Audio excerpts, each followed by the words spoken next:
O ministro Ramos, por favor, vamos prestar atenção. Muito obrigado. Você gostou? Está ótimo. Senhores, bom dia.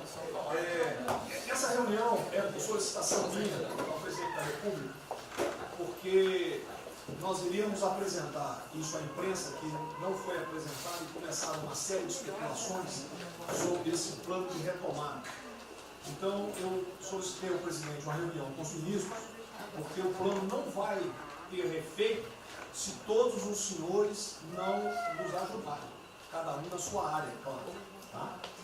Na hora que nós precisarmos das pessoas para a coordenação do plano, o Ministério que não colocar uma pessoa realmente que seja envolvida e tenha capacidade para poder coordenar e executar, esse Ministério vai ficar mais fraco e aí o plano todo fica meio capenga.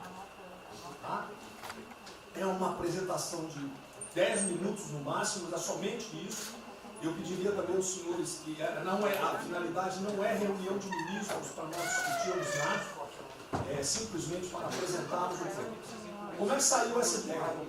Então, eu estava conversando com diversos ministros, entre eles Rogério Marinho, o Tarcísio, inclusive o nome do plano, eu roubei do plano do Tarcísio, né? Pedi autorização a ele e roubei.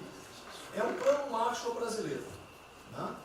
E eu comecei a observar que tinha plano do Ministério de Desenvolvimento Regional, que a economia tem plano, que a saúde tem plano, e não estava havendo uma coordenação, uma sinergia. Então esse foi o motivo dessa reunião aqui. Eu vou procurar ser bem breve o objetivo. Por favor, passa primeiro. Muito bom. Passou tudo, acabou. Então vamos acabar. Você está no fim, está errado, cara. Passa primeiro, muito bem. Os senhores podem observar o seguinte. Eu comecei com o presidente. O problema, nós estávamos invertendo a questão de uma lógica de raciocínio. Nós temos um problema, né? Nós temos esse problema, temos que ver quais são as consequências negativas desse problema. Todo mundo sabia, sanitárias e econômicas. Ninguém tem dúvida, com reflexo em todos os ministérios. Mas o foco não é na solução do problema. O foco hoje, de uma maneira geral, é quem é o culpado.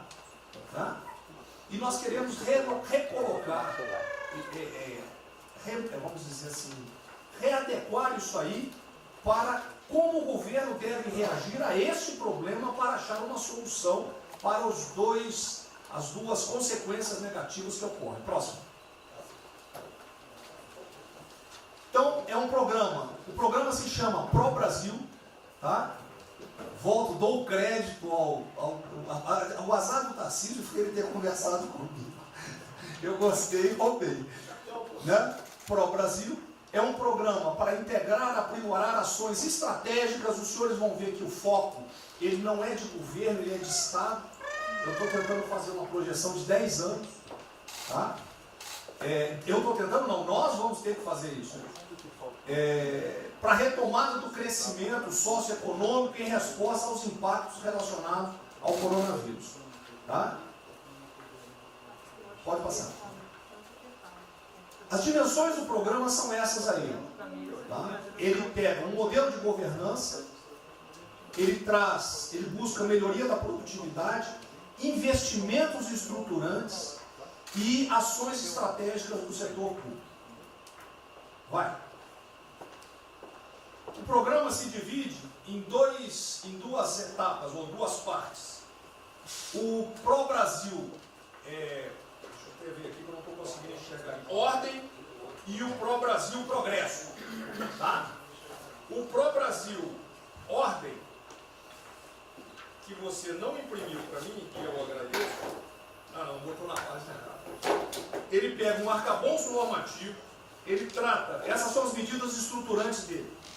Vai ter que ter um arcabouço normativo, investimentos privados, segurança jurídica, jurídica e produtividade, melhoria no ambiente de negócios e mitigação dos impactos socioeconômicos.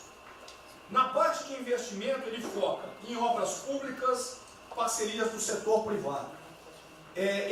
Esse programa também ele tem um foco na redução das desigualdades regionais. Tá? tem um foco na redução das desigualdades regionais. O Cid está com o dedo errado aí. E só um segundo, por favor. Pode passar, por favor, Cid. Qual é a abrangência do programa? Os senhores podem observar que ele tem uma parte de infraestrutura, ele tem ações viabilizadoras e tem ações de apoio na lateral. Como é que é o nome mesmo? Facilitadoras. Então, observe, na infraestrutura, com foco particularmente nessas obras que estão paralisadas, esses investimentos que nós estamos perdendo, que estão paralisados. Ele pega infraestrutura de transporte e logística, desenvolvimento regional e cidades, pega energia, mineração, telecomunicações. No desenvolvimento produtivo, ele foca na indústria, agronegócio, serviços e turismo. Nas laterais, os senhores têm a parte de cidadania, capacitação, saúde, defesa, inteligência e segurança. Tem também cadeias digitais, indústria criativa e ciência. E nas viabilizadoras, que são transversais em toda a parte do programa, nós temos finanças e tributação, legislação e controle, meio ambiente e a parte institucional e internacional. Qual é o nosso time frame que nós estamos pensando aí? A estruturação do programa. Eu preciso que os senhores, nós vamos fazer uma reunião, como os senhores podem ver, é a primeira reunião do grupo de trabalho, tá? Com todos os ministérios envolvidos. Na sexta-feira agora, tá? Os senhores vão receber o horário, e aí nós teremos de maio a julho a estruturação do programa. De agosto a setembro, o detalhamento do projeto. A partir de outubro, implantação em larga escala, tendo um foco prioritário naquelas ações que têm uma resposta mais imediata. Porque o brasileiro é o seguinte, na hora que nós lançarmos o programa, eles vão começar a cobrar resultado. Tá? Então eu tenho que ter alguma resposta para o público. E a efetividade dos processos de monitoramento, na realidade não está no final, ele está durante todo o processo. Tá? Passa mais um, sim. Volta. Aí. O horizonte do programa, se os senhores observarem, nós estamos pensando no horizonte, né, até 2020, na verdade até 2030. Tá? Mas uma primeira fase dele, ele é faseado até o final desse primeiro governo, mas com um planejamento que prossiga nisso aí. Esse é o foco do que o trabalho dos grupos vão ter que apresentar. Ok? Pode passar a última, por favor.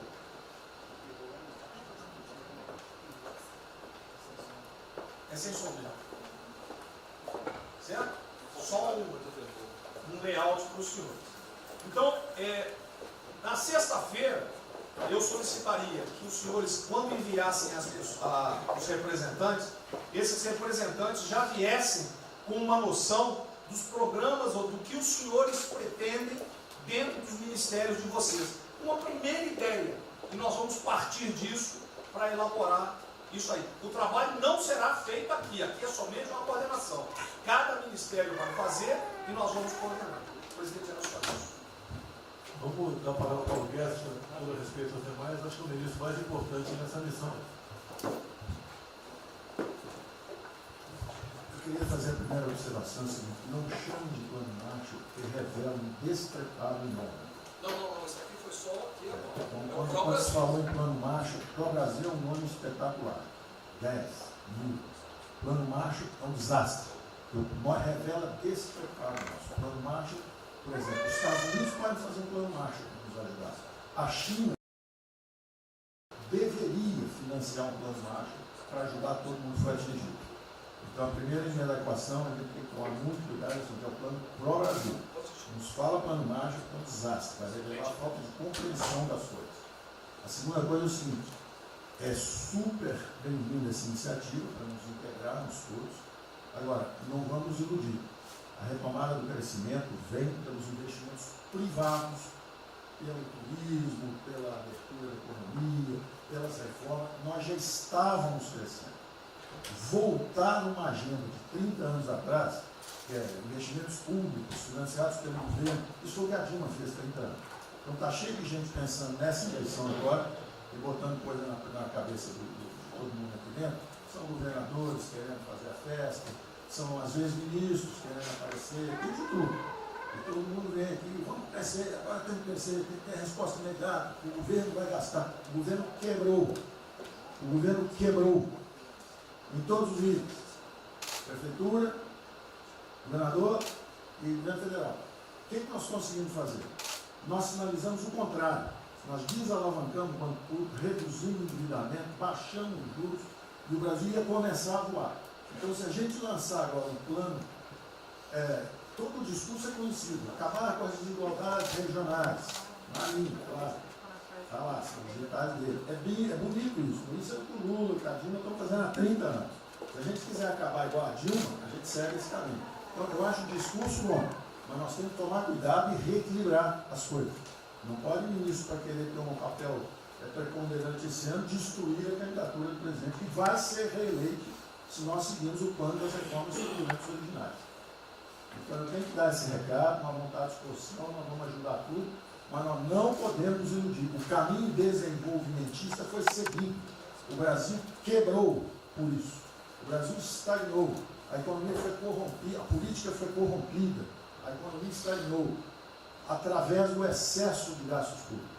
Então, achar agora que você pode se levantar pelo suspensório, como é que um governo quebrado vai investir, vai fazer grandes investimentos públicos? Tarcísio sabe disso, conversamos sempre. Tarcísio sabe o seguinte, quanto é que você consegue, Tarcísio, passar de 5 bi para quanto? Para 15, para 20, para 30? A gente ficou por 6. Quanto é que você consegue de investimento em concessões? 250. Tá certo? Então, ó, tem 100 bilhões vindo para saneamento, tinha 100 bilhões que viriam, as 17 maiores petroleiras do mundo viriam para a nossa seção onerosa, 100 bilhões de seção onerosa, 100 bilhões de mineração, 100 bilhões de saneamento, 230 bilhões de concessões, 500 bilhões. Cadê o dinheiro do governo para fazer isso? Não tem. Então, quem está sonhando é sonhador. A gente aceita. Politicamente, a gente aceita. Vamos fazer todo o discurso da desigualdade, vamos gastar mais, precisamos eleger o presidente. Mas o presidente tem que pensar daqui a 3 anos. Não é daqui a 1 ano, não. Tem muita gente pensando na eleição desse ano. É só a observação que eu farei. Eu estou fora da eleição, mas Só um minutinho. A ideia aqui, ninguém falou em investimento público por enquanto. Inclusive, nós falamos ali em investimento, falamos inclusive em investimentos privados. O que tem que acontecer é o seguinte, eu estou vendo um plano de tanta gente, nós temos que centrar aqui a imprensa, a economia, vai exatamente o que pode, o que não pode. Fundamental a coordenação. Até para isso na imprensa que está saindo. Que saiu na imprensa assim, plano Marshall e economia está fora. Quer dizer, alguém foi para a imprensa e falou, vê o plano Marshall ali, a economia está fora. Quer dizer, enfraquecer o nosso discurso num momento desse é uma tolice, é um atentado contra nós mesmos. Questão da imprensa, eu acho que eu resumi hoje dentro do Palácio 20 segundos. Eu não vou falar com vocês, que vocês não deturpam, vocês inventam e potencializam. Tem que ser o papel de cada um, não pode um sair daqui no cantinho, foi mais ou menos. Não pode falar nada, tem que ignorar esses caras, 100%. Senão a gente não vai para frente. Tem que estar sendo pautado para esses pulhas. O tempo todo jogando um contra o outro. É a Pedro Cristina contra mim. Não pode jogar a Pedro Cristina, joga ela contra mim. O tempo todo. Tá? Então, se a gente puder falar zero na imprensa, é a saída. Bom, eu vou ser muito rápido aqui, general. Primeiro, parabéns. É fundamental esse processo de coordenação e de centro de governo. Nós precisamos ter isso cada vez mais aprofundado e com melhor qualidade.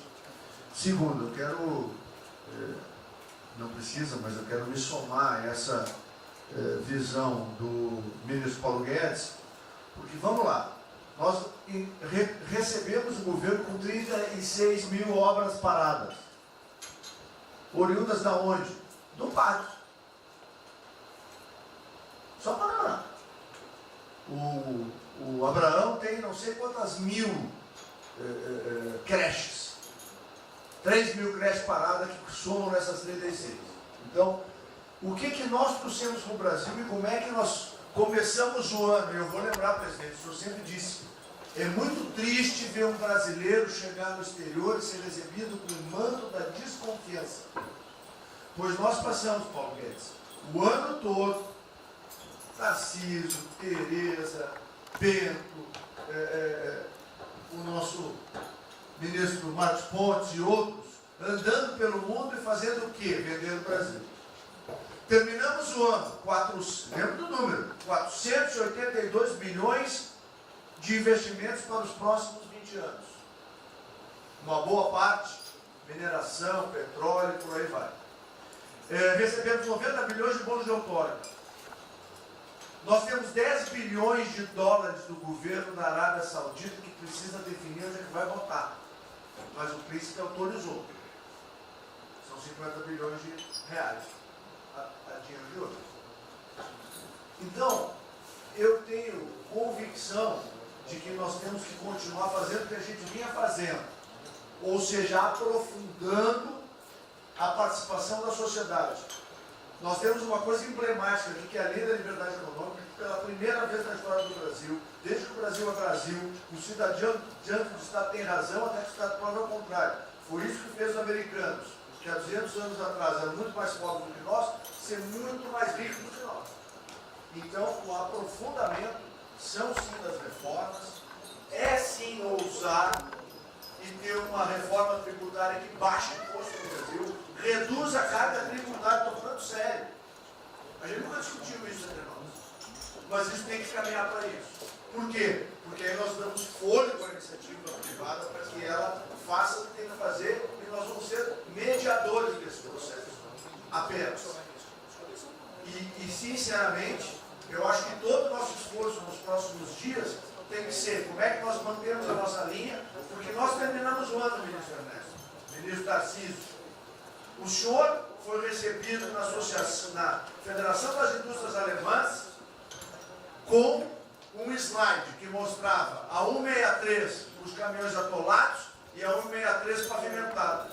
E o presidente que coordenava aquele momento, eu estava lá lhe aguardando, voltando da Rússia, disse ao senhor, o que vocês brasileiros fizeram que nós não acreditávamos que vocês recuperaram a confiança e estão fazendo tantas transformações. Então, presidente, só para concluir, 100% nessa linha, mas que a gente não perca o foco original, porque por onde a gente estava caminhando, nós recuperamos a confiança externa e externa.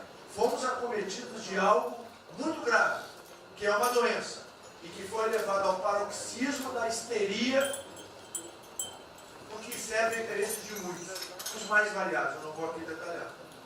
Mas, sinceramente, temos que rapidamente voltar ao que nós estamos fazendo, porque nós estamos no caminho certo, e a prova disso é que todo mundo voltou a olhar o Brasil com respeito.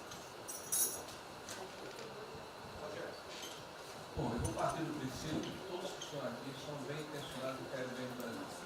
Então, nós temos de teoria da conspiração em que ninguém quer solapar os alicerces da República nem abalar a administração do presidente Bolsonaro. Eu quero lembrar a todos que não existem verdades absolutas. Por favor, vamos refletir. O que está acontecendo hoje no mundo não tem parâmetro nos últimos 100 anos. O que está acontecendo hoje no mundo vai permitir, de acordo com a FMI, que foi a previsão de uma semana atrás, de uma diminuição de quase 3% do PIB mundial, no caso do Brasil, de mais de 5%. Não tem paralelo. Em situações extraordinárias, remédios extraordinários de forma circunstancial. Isso não significa que nós tenhamos a necessidade de implantarmos uma política permanente. O ministro Braga Neto, na sua apresentação, ele estabelece, inclusive, um limite temporal e deixa claro que é uma política de Estado. O que eu peço é que nós tenhamos aqui as mentes abertas e que os dogmas, quaisquer que sejam eles, sejam colocados de lado nesse momento. Porque os governos do mundo, certamente, têm a capacidade de entender o que está se passando. Eu tenho visto governos extremamente liberais preparando programas de reconstrução, levando em consideração a necessidade de que o Estado Estado Nacional passa a ter um papel diferente como tomador de risco nesse momento em que há uma queda abrupta da liquidez. O ministro Onyx fala com muita propriedade da Arábia Saudita dos 10 bilhões de dólares.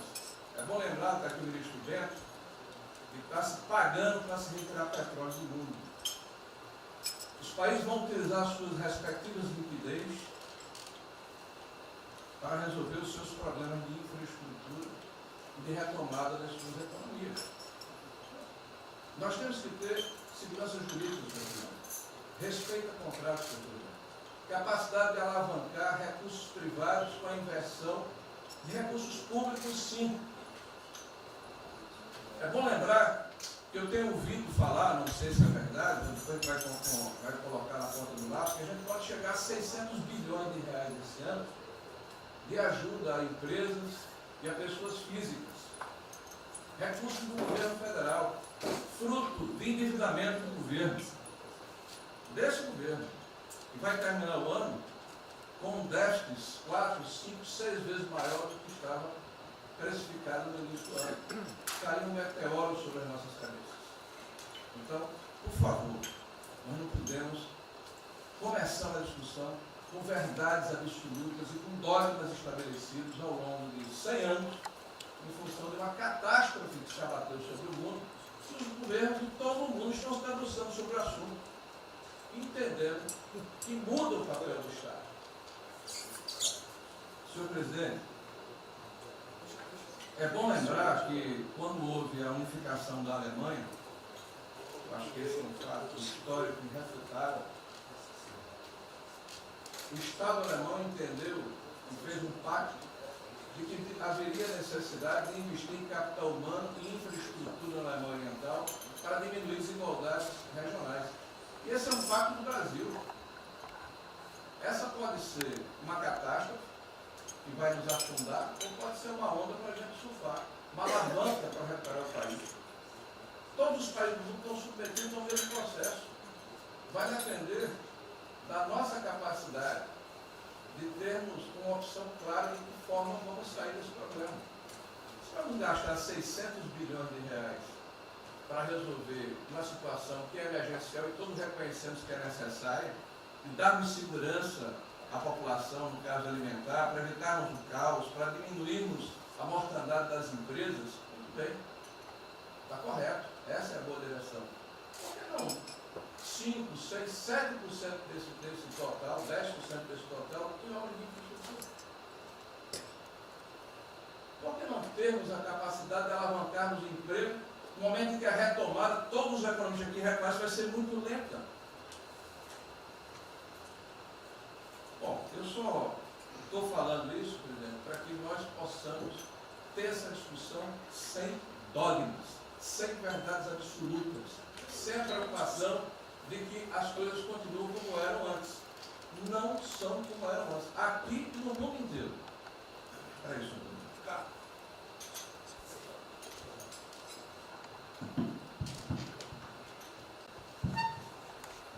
Presidente, estava assistindo atentamente a apresentação do colega Wilson Braga Neto. Na parte final, no slide das questões transversais, ao meio ambiente, mas acho que o que eu vou dizer aqui sobre o meio ambiente se aplica a diversas outras matérias. Nós temos a possibilidade, nesse momento que a atenção da imprensa está voltada quase que exclusivamente para o Covid e daqui a pouco para a Amazônia, o general Mourão tem feito os trabalhos preparatórios para que a gente possa entrar nesse assunto da Amazônia um pouco mais calçado, mas não é isso que eu quero falar. A oportunidade que nós temos, que a imprensa não está nos dando um pouco de alívio nos outros temas, é passar as reformas infralegais de desregulamentação, simplificação, todas as reformas que o mundo inteiro, nessas viagens que se referiu ao Mix, certamente cobrou dele, cobrou do Paulo, cobrou da Tereza, cobrou do Tarcísio, cobrou de todo mundo, da segurança jurídica, da previsibilidade, da simplificação. Essa grande parte dessa matéria ela se dá em portarias e normas dos ministérios que aqui estão, inclusive o de meio ambiente. E que são muito difíceis, e nesse aspecto acho que o meio ambiente é o mais difícil de passar qualquer mudança infralegal em termos de instrução normativa e portaria, porque tudo que a gente faz é pau no judiciário, no dia seguinte. Então, para isso precisa ter um esforço nosso aqui, enquanto estamos nesse momento de tranquilidade, no aspecto de cobertura de imprensa, porque só fala de Covid, e ir passando a boiada, e mudando todo o regramento, e simplificando normas, de IFAM, de Ministério da Agricultura, de Ministério do Meio Ambiente, de Ministério disso, de Ministério daquilo. Agora é a hora de unir esforços para dar de baseada a simplificação regulatória que nós precisamos, em todos os aspectos. E deixar a AGU, o André não está aí, né? E deixar a AGU de stand-by para cada pau que tiver, que vai ter. Essa semana mesmo nós assinamos uma medida a pedido do Ministério da Agricultura, que foi a simplificação da lei da Mata Atlântica para usar o Código Florestal. Hoje já está nos jornais dizendo que vão entrar com ações judiciais e ação civil pública no Brasil inteiro contra a medida. Então, para isso, nós temos que estar com a artilharia da AGU preparada para cada linha que a gente avança. Mas tem uma lista enorme em todos os ministérios que têm papel regulatório aqui para simplificar. Não precisamos de Congresso. E coisa que precisa de Congresso também, nesse fuzuê que está aí, nós não vamos conseguir aprovar. Agora tem um monte de coisa que é só parecer, caneta. Parecer, caneta. Sem parecer também não tem caneta. E dar canetada sem parecer é cana. Então, isso aí vale muito a pena. A gente tem um espaço enorme para fazer. Enfim, acho que essa é uma questão importante que estava aí nos slides, Você vê que a jurídica também está embaixo. Isso, exatamente. Só os senhores entenderem o seguinte, isso aqui é coordenação dos planos que eu sei que todos estão fazendo. Tá? Coordenação. O que vai ser possível executar ou não, vamos entrar naquelas nas limitações que nós temos, e o que tiver conflito será levado à decisão do presidente. Agora, nós temos que andar com isso rápido, porque a queda do desemprego, o país está sem esperança, nós temos que fazer isso andar. O pessoal da iniciativa privada está nos procurando, a gente tem que dar um rumo nisso aí. Bom, a ideia é essa. Me ligou agora de manhã o Eduardo Gouveia Vieira, da Fiujan. Ele quer fazer uma videoconferência onde mais de 300 empresários do Rio, que é um pouquinho abaixo do potencial de São Paulo, para hipotecar solidariedade. A ideia que nós temos de reabrir o comércio. A desgraça que vem pela frente, eu acho que o Paulo Guedes está até legal, Paulo Guedes, não sou economista não. Vai ser uma porrada muito longa, você pode imaginar. Não só apenas nos informais. Eu acho que já bateu a 10 milhões de carteiras assinadas por saco. E os governos estaduais não têm como pagar salário. Não tem. Maio, metade do estado não tem mais como pagar salário mais. A desgraça está aí. Eles vão querer empurrar essa trozoba para cima da gente. Esse pessoal aqui do lado vai querer empurrar. E a gente vai reagir, porque aqui não é saco sem fundo. Tá? Então essa preocupação vamos ter. Paralelamente a isso, é o AB da vida, enchendo o saco do Supremo, para abrir processo de impeachment, porque não apresentei meu exame de vírus, essa frescurada toda. E todo mundo tem que estar ligado. Não é apenas cuidar do seu ministério nessas questões que estamos tratando aqui, é tratar da questão política também. Tá certo? Então essa preocupação temos que ter, porque a luta pelo poder continua a todo vapor. E sem neurose da minha parte. Tá? O campo fértil para aparecer umas porcaria aí, né? Levantando aquela bandeira do povo ao meu lado, não custa nada. E o terreno fértil é isso: desemprego, caos, miséria, desordem social e outras coisas mais. Então essa preocupação todos devem ter. Né? Não é, tá bom, o Ministério fatura, deu merda no colo do presidente. Não pode ser assim. Hoje eu vi o Magno Malta me defendendo. O Magno Malta, desculpa aí, foi tratado lá atrás para ser vice. Depois ele resolveu não ser, tudo bem. Depois foi tratado para ser ministro, tudo bem. Agora, politicamente, ele nunca me deu uma alfinetada e sempre está defendendo os problemas que ele tem. Então, não é o ministro ir de peito aberto entrar no conjunto dos leões. Mas não pode. Né? Por exemplo, quando se fala em possível impeachment, ação no Supremo, baseado em filigranas, Eu vou em qualquer lugar no território nacional. Ponto final. O dia que for proibido de ir para qualquer lugar do Brasil, pelo Supremo acabou o mandato. E espero que eles não decidam, ou ele, né, monocraticamente, querer tomar certas medidas, que daí nós vamos ter uma crise política de verdade. E eu não vou meter o rabo dentro da ferro. Zero. Certo? Porque se eu errar, se achar um dia ligação minha com o empreiteiro, dinheiro na conta na Suíça, porrada, sem problema nenhum. Vai para o impeachment e vai embora. Agora, com frescura, com babaquice, não. Até em cima do que eu falei, em frente ao Forte Apache. Eu sou o chefe supremo das Forças Armadas. Ponto final. O pessoal estava lá, eu fui lá, dia do Exército. E falei algo que eu acho que não tem nada demais. Mas a repercussão é enorme. Oh, AI-5. Cadê o AI-5? Acabou, o AI-5 não existe adicional no Brasil mais. É uma besteira. Artigo 142. É o pessoal que não sabe interpretar a função. Agora, em cima disso, fazer uma onda. Vamos ouvir deputados, empresários, seja o que for. Agora, quando a Câmara fala lá dentro, uma homenagem a Che Guevara, a Mao Tse Tung e tudo mais, não tem problema nenhum. Quando o Partido Comunista do Brasil faz suas convenções e do lado lá, Fidel Castro, não tem problema nenhum. Quando um coitado levanta uma placa de AI-5, que eu estou me lixando para aquilo, não existe AI-5. Não existe. Artigo 42. Nós queremos cumprir o artigo 42, todo mundo quer cumprir o artigo 42. É a necessidade, qualquer dos poderes pode, né, pedir às Forças Armadas, né, que intervenham para restabelecer a ordem no Brasil, naquele local, sem problema nenhum.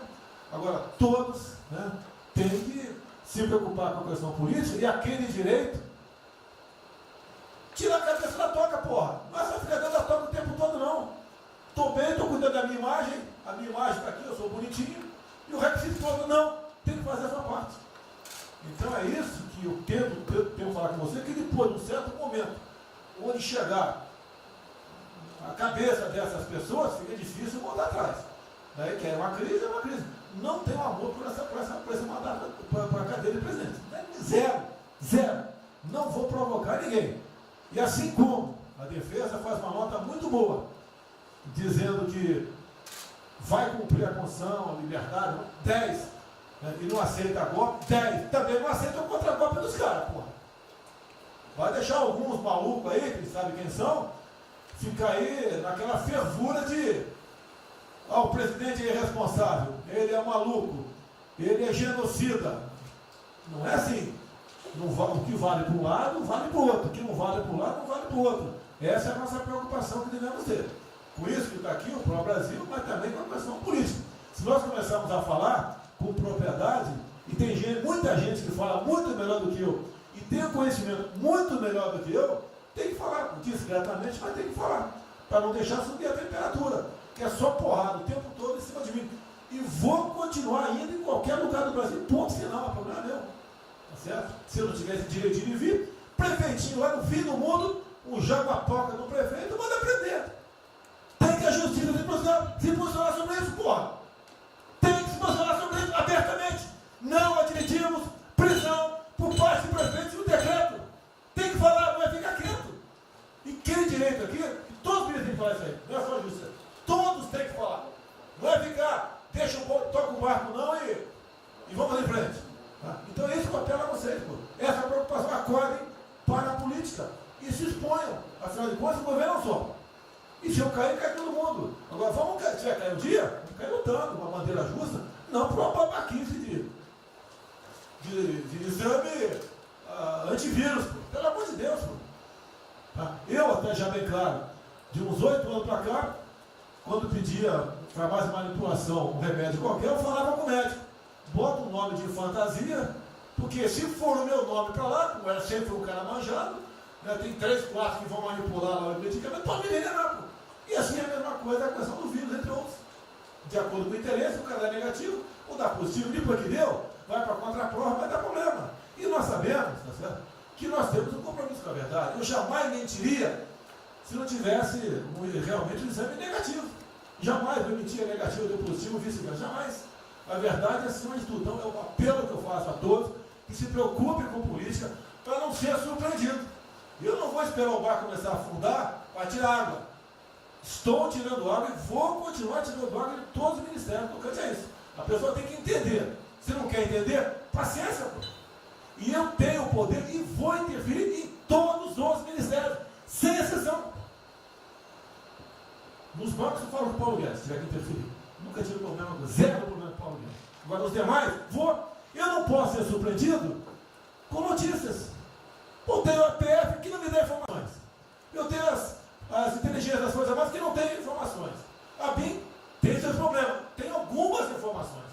Só não tenho mais porque está faltando, realmente, temos problemas. Aparelhamento, etc. Mas a gente não pode ver essa informação.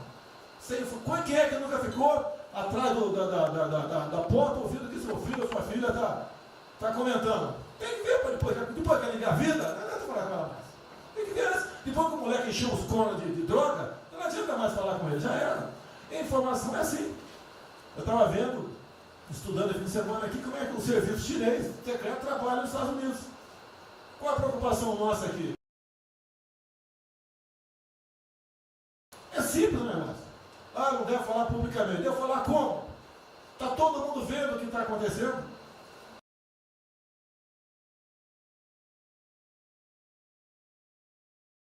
Tudo bem. Você tira do porra. Não tira. É uma realidade. Não adianta esconder mais, tapar o sol com a peneira. Vai em alguns ministérios, tem gente desespantada aqui dentro. Então não quer zero. Precisamos dele para vender? Sim, isso precisa também de nós. Que se não precisasse, não estaria comprando a soja da gente, não. Precisam. E é um negócio, pô.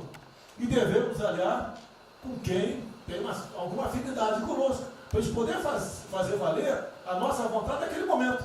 Não adianta se esconder aqui, depois tem um problema, daí liga para o tio, fala, pô, cara, você me ignorou até hoje. Você só não me chamou de imperialista, igual a esquerdalha e o FHC falava no passado. No resto, agora não dá mais. Então essa é a preocupação que temos que ter, a questão estratégica, que não estamos tendo. E me desculpe, o serviço de informações nosso, todos, são uma vergonha, que eu não sou informado. E não dá para trabalhar assim, fica difícil. Por isso, vou interferir. E ponto final, pô. Não é ameaça, não é extrapolação da minha parte, é uma verdade. Como eu falei, né? Dê os ministérios para os senhores, o poder de veto. Mudou agora, tem que mudar. E eu quero realmente governar o Brasil. Na presença de todos aqui, como disse o Marinho, né? Aqui é o mesmo barco. Se alguém cavar no porão aqui, vai todo mundo para o saco aqui, vai todo mundo morrer afogado. Então é isso que a gente precisa, é pensar além do que tem que fazer internamente aqui. Quando eu explodi em metro, conversei com o Paulo Guedes. Desculpa a linguagem, é uma putaria em metro. Trocar tacógrafo, trocar taxímetro, botar chip na bomba de combustível, putaria, igualzinho tomar 3 pinos. Está muito bem agora, vai precipitar uma porrada. Ah, botou um coronel. O coronel foi batido pelo hino. Eu ia botar um coronel, você vai ter uma formação. Tá? E assim nós devemos agir. Como está discutindo agora, IFAM, está lá vinculado à cultura. Eu fiz a cagada em escolher, não escolher uma pessoa que tivesse também outro perfil. Uma excelente pessoa que está lá, tá? Mas tinha que ter outro perfil também. E vamos parar com a capa no Brasil. Compara com o Luciano Hang. Encontra lá um cocô petrificadinho e para a obra. Para a obra. O que tem que fazer? Alguém no IFAM que resolva o assunto. E assim nós temos que proceder. E assim, cada hora, como eu falei da Tereza Cristina, que mudou a questão normativa, revocou a questão normativa, ajudou 400 mil pessoas no Vale do Ribeira, parabéns. Assim são outras decisões. A questão de armamento, tá? As questões de... por quê? Espera aí. Senhor Ministro da Justiça, por favor. Foi decidido há pouco tempo que não podia botar algema em quase ninguém. Por que estão botando algema em cidadão que está trabalhando, ou mulher que está em praça pública, e a justiça não fala nada? Tem que falar, pô! Vai ficar quieto até quando? Ou eu tenho que continuar me expondo? Tem que falar, botar para fora, esculachar. Não pode botar algema. Decisão do próprio Supremo. E vão ficar quietos até quando? Fica humilhando o nosso povo, porque isso está crescendo. O pessoal fica apontando para mim, votei em você para você fazer alguma coisa. Votei em você para você tomar decisões, para você brigar. E é verdade. Eu estou me lixando com a reeleição. Eu quero mais que alguém seja eleito, se eu vier candidato, tá? Eu quero ter paz no Brasil, mais nada. Porque se for à esquerda, uma porrada de vocês aqui tem que sair do Brasil, que vão ser presos. E eu tenho certeza que vão me condenar por homofobia, 8 anos por homofobia. Ele inventa o racismo, como inventaram agora pro Von Traub. Desculpa usar a puta que eu pariu. O Von Traub pode ter falado uma merda do mundo, mas racista. Vamos ter que reagir, pessoal. É outra briga. Tem que ser um governo com altivez. Se expor, mostrar que nós temos o povo do nosso lado. Que nós somos submissos ao povo. Nós queremos realmente, é como disse, se não me engano, Margaret Thatcher, né? Ou Reagan, não sei, para ser conduzido pela povo brasileiro, ponto final. Onde o povo está, vamos estar juntos. Eu não convidei ninguém para ir para frente do Forte Apache. Ninguém, zero. Estava na casa do meu filho, fiquei sabendo, vou para lá. A empresa está falando agora que não sei, 2 ministros militares aí não aceitaram o meu convite. O dia que ou eu convido o ministro para o churrasquinho em casa, eu pago a missão. Eu vou pagar a missão. A missão foi absurda, o ministro falou, tchau, tô fora. Tá certo? Ou vai e fica puto, mas vai, puto. E jamais eu vou pagar uma missão escrota para quem quer que seja. Nem no quartel fazer isso com recruta, nem no quartel. Tá certo? Quem tirar o nosso convívio aqui, que é muito bom, partir para essa linha. Não estamos em desespero, nós estamos bem. Não somos acusados de desvio, de corrupção, nada, nada, zero. Temos problema pela frente. Vamos tentar solucionar. Eu tenho conversado com vários ministros. E vamos solucionar. Porque o destino do Brasil está na mão desse grupo privilegiado que está aqui. E eu não seria nada sem vocês. Vocês não seriam ministros sem eu. Duvido. Dificilmente eu tenha sido ministro se tivesse uma data aqui. Eu duvido. Podia aceitar por alguns dias, né? Depois ver a sacanagem que ia ser. Não ia ser diferente do que foi os 2 anos anteriores do PT. Né? Ia pedir para sair. Então, um apelo para vocês. Todo mundo se preocupa com o futuro do Brasil, com a questão política. Criticar um ato de uma pessoa ou outra não é criticar o Congresso ou de criticar o Supremo Tribunal Federal. Quem não ficou revoltado, o Moro ficou revoltado com a liberdade desse pessoal. Por causa de vírus, botou esse estuprador para fora. Imagine ter estuprado uma filha nossa, um filho da puta desse posto de liberdade. Nós temos que colocar no lugar dessas pessoas, desse pai que tinha sido estuprado, aí os vagabundos foi posto na rua. Com a decisão, foda-se quem seja, tem que jogar pesado em cima disso. Não é um desabafo, pessoal, é uma realidade. O nosso barco está indo, mas não sabemos ainda, no momento, dado o último caso, vírus, para onde é nosso barco. Pode estar indo em direção ao iceberg. A gente vai para o fundo. Então vamos se ligar, vamos se preocupar. Quem de direito se manifesta com altivez, com palavras polidas, tá? Mas tomar uma posição, porque não pode tudo veio para a minha retaguarda, tudo. Tá? E vocês têm que apanhar junto comigo, logicamente, quando tiver motivo para apanhar, ou motivo para bater.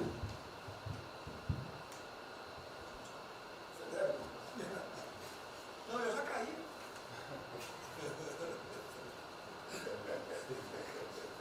Já foi ministro Moro que falou.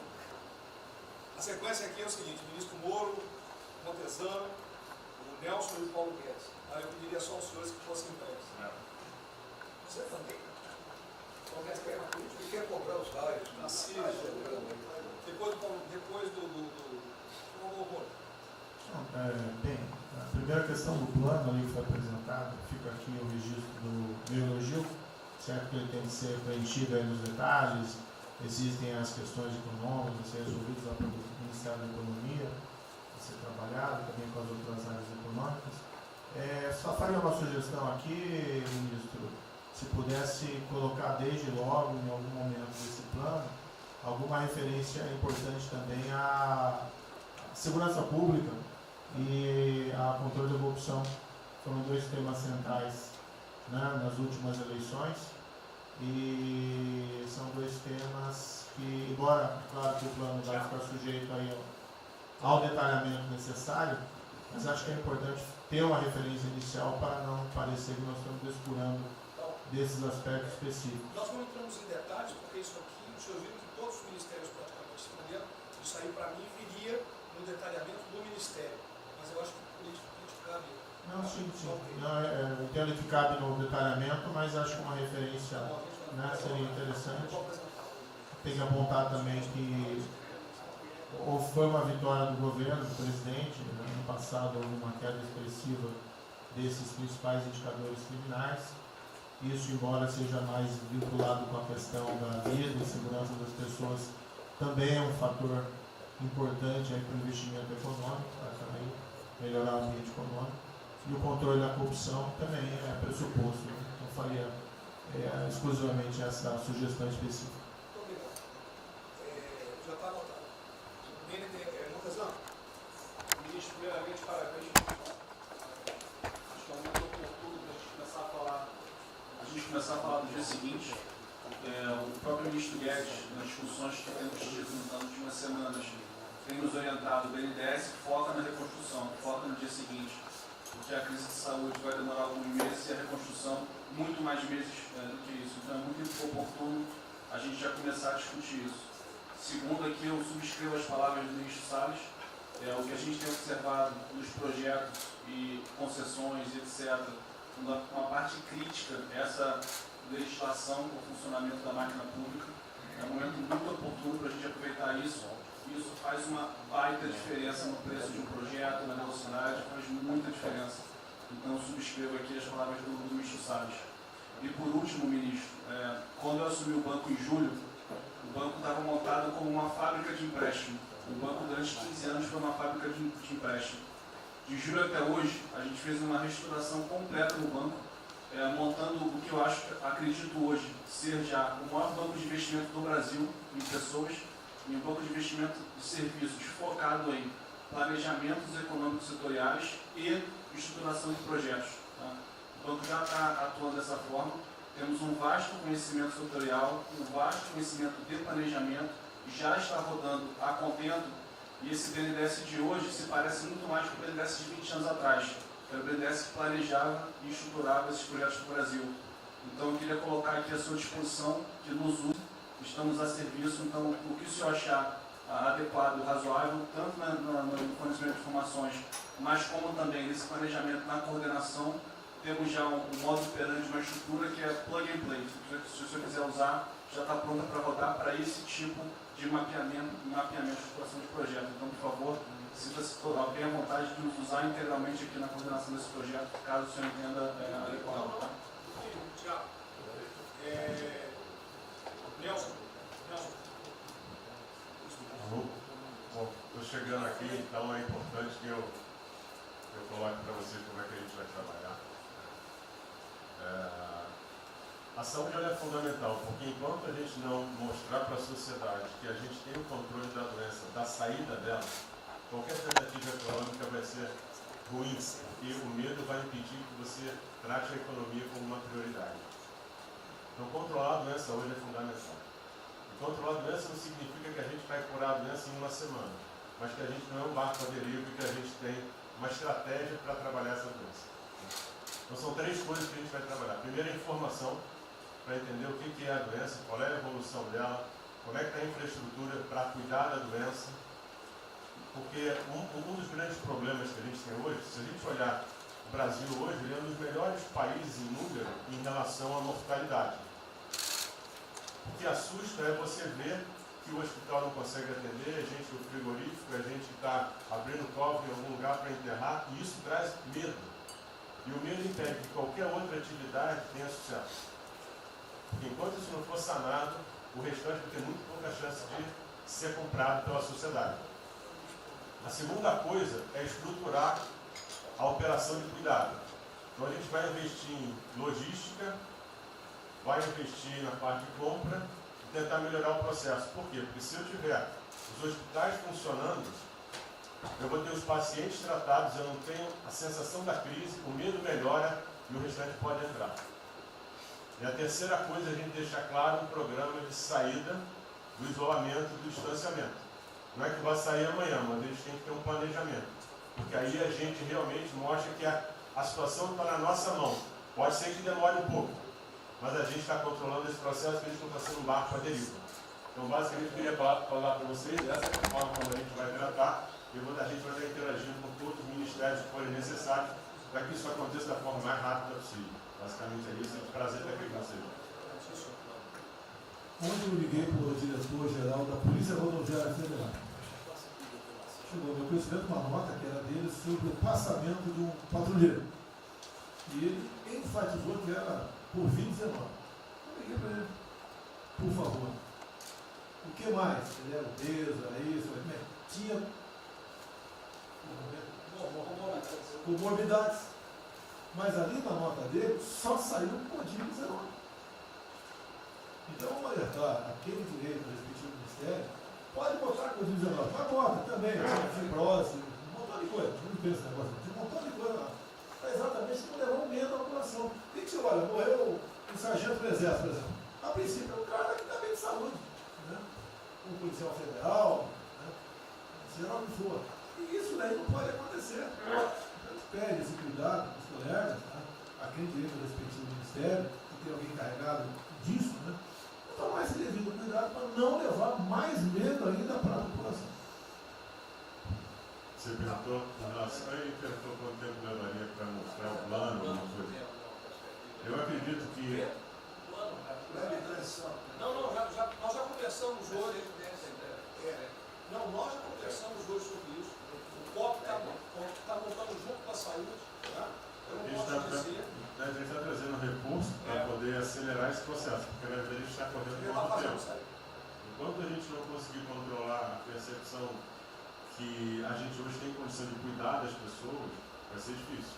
Né? E o problema da doença é que você pega um sistema que, se você falar em eficiência, os hospitais têm que ser eficientes. Então, quando você fala em eficiência, você vai quase no limite do cuidado. Você não tem sorte, você não tem gordura. Quando você pega uma doença que chega, que é muita gente ao mesmo tempo, você não consegue ter agilidade para preparar o sistema para cuidar dela. E a gente tem um problema adicional que a gente tem que tomar cuidado, que é o seguinte: quando você tem os hospitais com pouca, você tem muita gente falando de Covid, os hospitais estão diminuindo muito o atendimento, o que significa que eles vão ter problema financeiro. Se isso prorroga, esses hospitais vão ter cada vez mais dificuldade, você vai poder ter um hospital mais sucateado, um hospital fechado. O que está acontecendo hoje? Vamos botar em números hoje. A gente tem 4 milhões de pessoas hoje com a Covid. O Brasil hoje tem 212 milhões de pessoas. Tem 208 milhões que não estão tendo a atenção necessária. Você tem câncer, cardiovascular, isso tudo está represado, a demanda é reprimida. Quando você controlar a Covid, o não Covid vai chegar com tudo. Você pode pegar uma estrutura sucateada. Aí você só vai transferir o problema de medo, que vai ser o medo da Covid e o medo da não Covid. Então a gente tem que estar preparado para isso tudo. Então não é só trabalhar o curtíssimo prazo, a gente tem que preparar para essa segunda fase que vai chegar também.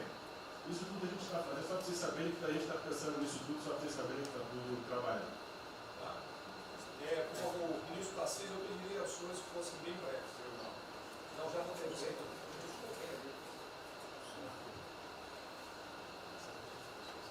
Só para louvar a iniciativa, acho que é importante essa coordenação da Casa Civil. Tenho certeza que é o que a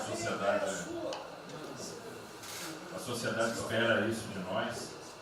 A boa notícia é que a gente vem conversando com os investidores, eles estão interessados no nosso programa de concessão. Claro que a gente vai ter que ajustar alguma coisa nos projetos em função da percepção do nível de risco. E a gente vai fazer isso calibrando taxa de retorno, monitorando melhor agora a questão da demanda, né, reestimando a demanda nos projetos, mas a gente tem certeza que os projetos vão sair. Qual o cuidado que a gente tem que ter? A gente fala em 250 bi de investimento, só que concessão funciona o seguinte: o que a gente contratar agora vai gerar investimento em 2023, 2024. Não é imediato. E a gente vai precisar de fazer alguma coisa imediata. E aí tem que ter a inteligência, porque também não adianta. Isso, me dá lá 30 bi por ano. Não vou gastar, eu não vou usar. Eu não vou ter condição de fazer, de usar isso. Né? Porque nos períodos altos, lá que a gente executou mais, a gente consegue ali ter uma capacidade operacional de executar 13, 14 mil, não mais. E a gente já tem 8 de orçamento por ano. Então, no final das contas, a gente fazendo as contas e vendo o que nós já temos de projeto pronto, o que é necessário, que agrega valor imediato. É um princípio Maranhão lá, que leva a safra para o Porto de Itaqui, que se acabou. Ali eu posso fazer uma intervenção imediata. E o que a gente vai falar? Estou falando de pegar os 8 que a gente tem e agregar mais 3, mais 4. É essa a conta. Eu acho que isso é realmente necessário para gerar emprego, para dar a resposta que a sociedade está querendo e conjugando isso com investimento privado. As duas coisas têm que andar juntas, né? E aí nós vamos dar um bom retorno. A gente está vendo aí o esforço que o BNDES está fazendo, a gente está fazendo um trabalho magnífico, trazendo o banco, trazendo o privado, o sindicato de bancos, para assumir uma responsabilidade que é deles também. O Banco Central injetou um monte de liquidez aí no sistema, para o dinheiro não ficar empossado, e aí preservando o caixa para atuar, né, nesses projetos de infraestrutura que vai ser fundamental. Então, eu acho que é essa linha que nós precisamos ter, né? E tivemos aí dois caras aí na história recente que pegaram terra arrasada e entraram para a história. Um foi o Roosevelt, o outro foi o Churchill. O terceiro vai ser o Bolsonaro. Pedro Guimarães,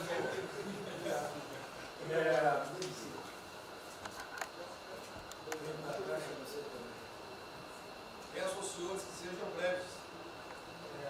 São só 5 pontos muito rápidos. Primeiro, presidente, o maior programa da história do mundo de inclusão social, digital, que nós estamos fazendo nesse governo, pessoas que tomavam dinheiro a 25% ao mês.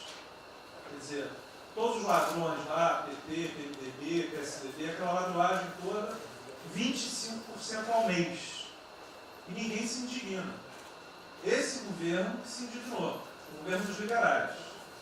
Então, assim, acho que a gente está com problemas narrativos.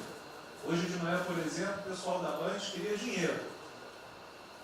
O ponto é o seguinte, vai ou não vai dar dinheiro para Bandeirantes? Ah, não vai dar dinheiro para Bandeirantes?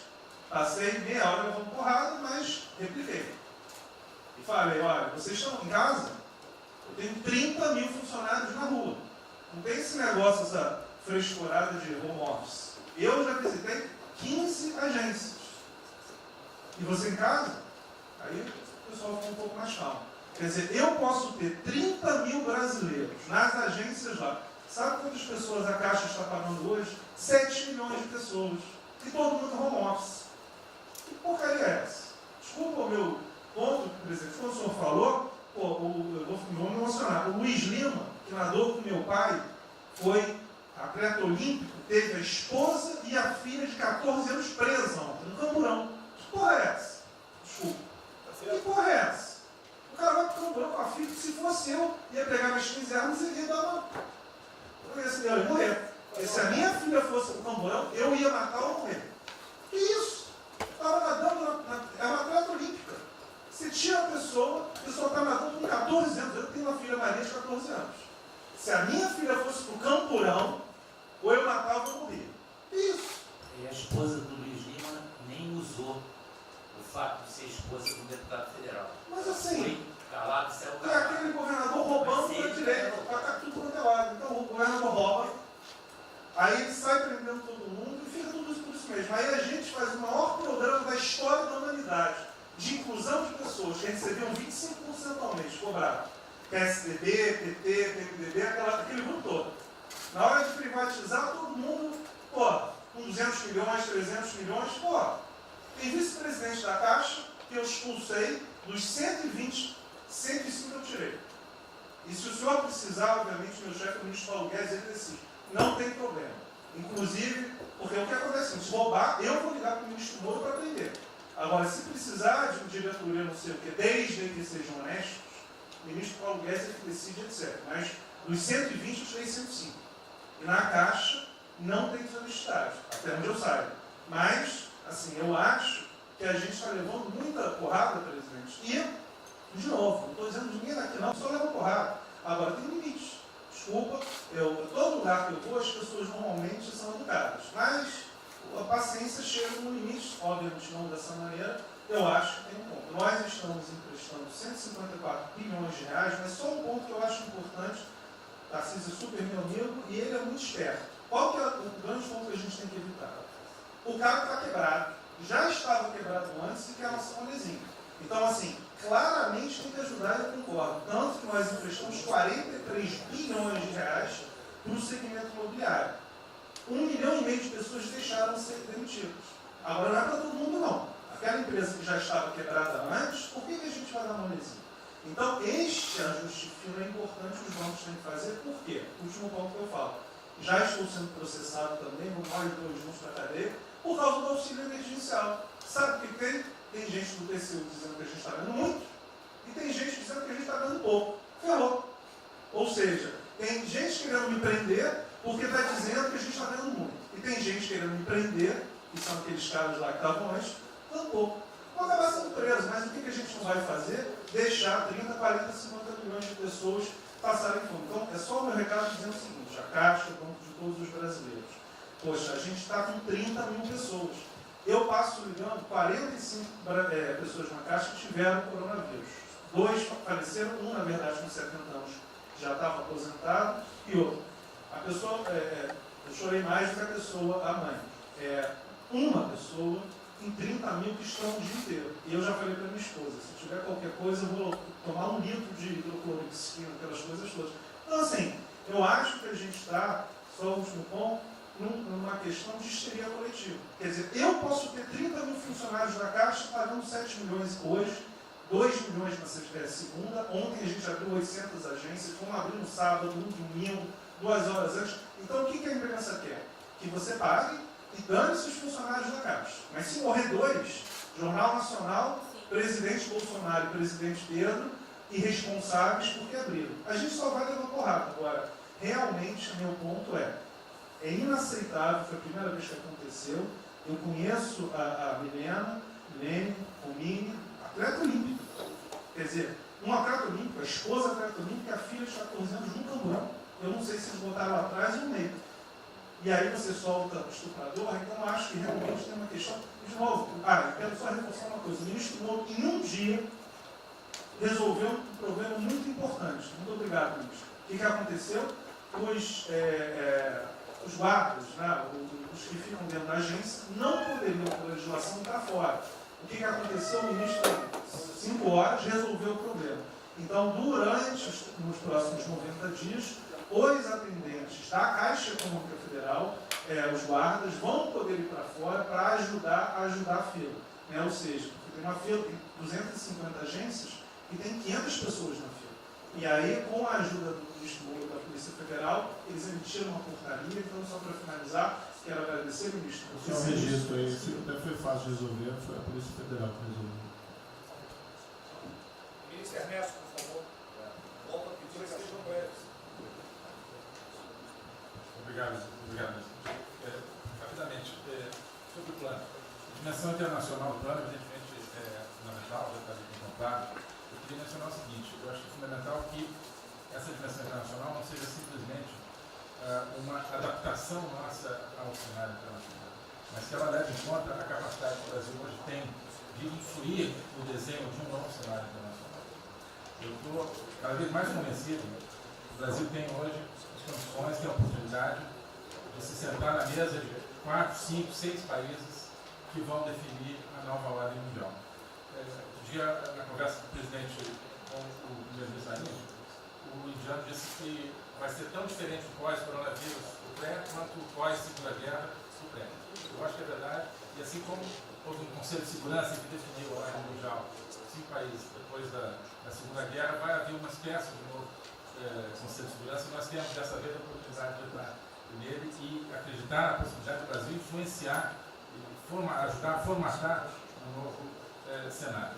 E esse cenário, acho que tem que levar em conta o seguinte: estamos aí revendo os últimos 30 anos de globalização. Vai haver uma nova globalização. O que aconteceu nesses 30 anos? Foi uma globalização cega para o tema dos valores, para o tema da democracia e da liberdade. Foi uma globalização que a gente está vendo agora, criou um modelo onde no centro da economia internacional está um país que não é democrático, que não respeita os direitos humanos, etc. Essa nova globalização acho que não pode ser cega.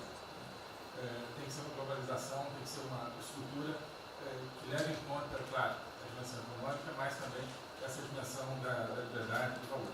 E da mesma maneira, acho que o plano está apontando para isso, na nossa dimensão nacional, também não pode ser um plano cego para essas dimensões daquilo que nos traz, né, que traz o projeto do presidente, que é não simplesmente a eficiência, a pujança, o crescimento econômico, mas a liberdade, o combate à corrupção, a reinvenção do Brasil livre, dessas mazelas com a extensão. Obrigado.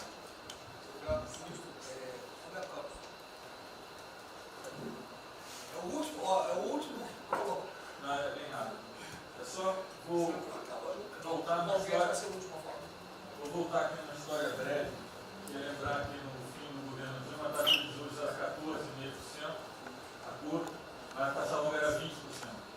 E aí quando a gente olha o que aconteceu e o que proporcionou a taxa de juros cair, é interessante, porque teve um dia, 18 de agosto, saiu uma manchete no jornal que todos os elementos apontavam que ia ter o teto de gastos. Naquele dia, a curva de juros começou a cair e foi quando depois o presidente do Banco Central anterior começou a cair os juros. Ele caiu os juros até o nível de 6,5, estabilizou, teve a incerteza das eleições, com a incerteza do PT poder voltar, a taxa piorou. Depois, curiosamente, quando o mercado entendeu que ia ter a Previdência, foi quando abriu espaço para colocar os juros novamente. Então, a razão dos juros ter ido de 14,5, 15 ou 20 para o que está hoje foi o fato da sociedade e do mercado ter entendido que o governo ia ter disciplina em relação às contas públicas. Isso a gente não pode esquecer. Tá? Se permite, Roberto, então você está dizendo aí que não só a Selic tem como uma taxa longa, nós devemos basicamente a PEC do teto, é isso? Isso. Estou dizendo exatamente isso. E depois também a Previdência. Então, dito isso, eu acho que é importante a gente passar essa mensagem. Um outro tema só, aí em relação ao plano, 3 pontos só que eu acho importante. A gente tem feito reuniões entre os banqueiros centrais de vários países do mundo, quase todas as semanas. Eu acho que tem 3 pontos que são importantes. Primeiro, existe um consenso hoje que o mundo privado está com muito medo de tomar risco. Então, que não vai ter como ter uma saída rápida sem que o governo não entre de alguma forma tomando risco. Porque o mundo privado está com medo de tomar risco pelo fator medo. É um fator que o doutor mencionou que eu acho que é muito importante. Se amanhã você permitir todo mundo no estádio de futebol ver um jogo, será que todo mundo vai sair de casa? Vai? Qual é o fator medo? O fator medo é interessante porque quanto mais informação você tem, mais medo você tem. Porque a mídia joga medo. Então você tem hoje uma classe mais alta que tem mais medo que a classe mais baixa, exatamente porque eles têm mais acesso à informação e a informação enviesada. Então, o primeiro ponto é esse como tomar risco. O segundo ponto rápido é um tema que eu acho que está muito crescendo também, crescendo bastante, que é a análise, que a gente chama de análise intertemporal. Quando você faz uma ajuda, quando o governo faz um gasto, geralmente acontece 2 coisas. Ou você bota fundo perdido, ou seja, esse gasto não vale nada, e aí vai ter um reflexo na economia, na taxa de juros, ou as pessoas exageram falando esse gasto vai ser um multiplicador. Provavelmente não é nenhuma coisa nem outra. O que eu acho que falta de analisar os gastos do governo é o quanto desse gasto que eu recupero lá na frente, via preservar empregos, via manter uma empresa viva, que ia morrer. Então eu acho que falta análise completa do gasto. O gasto nunca é fundo perdido. Também ele nunca é muito multiplicador, ele é um meio do caminho entre uma coisa e outra. E o que eu acho que falta é a análise de eu vou gastar tanto e esse gasto vai ter essa efetividade. Por exemplo, existe uma percepção do mercado que dinheiro para o governador e prefeito é dinheiro jogado fora. Pode ser que seja mentira, mas existe essa percepção hoje. E tem vários vídeos rodando por aí, os senhores devem ter visto, de que o dinheiro vai para a prefeitura e não vai parar, porque vai em bem intangível, que é difícil de controlar. Vai em programa que você nunca tem como monitorar. Então, acho que é importante esse tema de fazer essa análise intertemporal e ver realmente qual é a eficiência do gasto.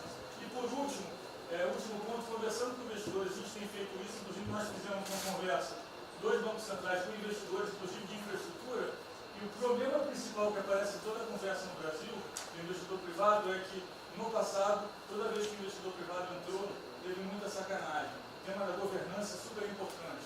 Então, eu estava conversando com o Marinho, a coisa mais importante desse projeto, na minha opinião, é garantir que a governança é boa. O investidor privado ter certeza que ele vai estar junto com o governo, ou ele vai estar em grande parte tomando risco, às vezes o governo vai tomar um pouquinho, mas que é uma coisa que ele não precisa se preocupar na frente da governança. E o jeito de melhorar a governança é colocar agentes internacionais que fazem governança mundial. A gente conversou um pouco sobre isso. É só isso. Obrigado. Obrigado. Ministra Damares, por favor. Perdão, Marcelo já falou. Não. Ministra Damares. Ministro, parabéns pela ideia, mas eu preciso lembrar, e eu preciso fazer sempre isso para que a gente não perca o foco, a questão dos valores, ministro. Esse governo tem o pilar dos valores. Não se pode construir nada neste governo sem a gente trazer valores. Nós estamos sabendo, e a gente está falando o tempo todo, que nós não seremos mais os mesmos depois dessa pandemia. O mundo não será mais o mesmo, nós não seremos mais o mesmo, e nós vamos ter que fazer uma revisão de políticas públicas no mundo todo e no Brasil. Nós vamos ter que nos reinventar, com certeza. Neste momento, o que nós estamos vendo aqui no nosso comitê? Nós estamos buscando dados e não estamos encontrando dados. Nós recebemos um governo que não tinha dados, os dados que nós tínhamos eram falsos, mentirosos. Um Brasil de achismo, um Brasil de talvez, eu acho que é, talvez sim, talvez não. Políticas públicas construídas até agora nessa nação em cima de talvez e de achismo. Nós vamos ter que rever muita coisa. É um país plural. Quando a gente vai buscar os povos tradicionais agora para a gente construir enfrentamento ao coronavírus, nós descobrimos, ministros, que nós temos 1.300.000 ucranianos no Brasil. Ninguém nunca falou de ucranianos para nós no Brasil. Com a sua cultura totalmente preservada no Brasil. Nós estamos com 1.500.000 ciganos e eu falava de 1.300.000 e são 1.500.000 ciganos. Nós estamos... Então, presidente, nós vamos ter que rever muita coisa na aplicação das nossas políticas públicas no Brasil. Os nossos seringueiros são em números maiores do que a gente imagina no Brasil. Então, tudo que nós formos construir, nós vamos ter que ver, ministro, a questão dos valores também. A questão, os nossos quilombos estão crescendo e os meninos estão nascendo nos quilombos e seus valores estão lá. Então, tudo vai ter que ver a questão dos valores.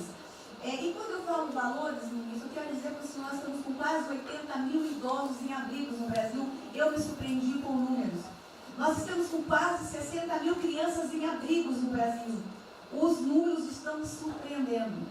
E eu estou com um número absurdo de mulheres também em busca de abrigos por causa de violência. Então, tudo isso tem que vir para este pacote. Nós vamos ter que fazer algumas revisões de políticas públicas no Brasil. Então, por favor, ministro, coloque aí a questão de valores. E quando eu falo valores, aí eu quero olhar para o nosso novo ministro aqui da Saúde e dizer, ministro, valores estão lá no seu ministério também. Neste momento de pandemia, a gente está vendo aí a palhaçada do STF trazer o aborto de novo para a pauta. E lá está a questão de as mulheres que são vítimas do Zika vírus vão abortar. E agora vem do coronavírus. Será que vão querer liberar que todos que tiveram coronavírus poderão abortar no Brasil? Vão liberar geral? O seu ministério, ministro, está lotado de feminista que tem uma pauta única, que é a liberação do aborto. Quero te lembrar, ministro, que está chegando agora, este governo é um governo pró-vida, é um governo pró-família. Então, por favor. E aí, quando a gente fala de valores, ministro, eu quero dizer que nós estávamos sim no caminho certo. A gente não precisa reinventar muita coisa, não. E eu quero citar aqui um exemplo da política indigenista como este governo estava construindo. Todo mundo começou a dizer, a esquerda começou a falar, que o coronavírus iria dizimar os povos indígenas no Brasil. O primeiro óbito, dia 12 de abril, sabe o que é isso? A forma como nós estávamos conduzindo a política indígena no Brasil. Primeiro óbito, dia 12 de abril. E eu fui lá para a Amazônia, em Roraima, junto com o presidente da FUNAI e o secretário nacional de saúde indígena, para acompanhar o primeiro óbito. A forma como a gente conduziu deu muito certo. Vamos ter que melhorar? Vamos ter que melhorar. E por que nós fomos lá, presidente? Porque nós recebemos a notícia que haveria contaminação criminosa em Roraima e Amazônia, de propósito, em índios, para dizimar aldeias e povos inteiros para colocar nas costas do presidente Bolsonaro. Eu tive que ir para lá com o presidente da FUNAI e me reunir com os generais da região e o superintendente da Polícia Federal para a gente fazer uma ação ali meio que sigilosa, porque eles precisavam matar mais índio para dizer que a nossa política não estava dando certo.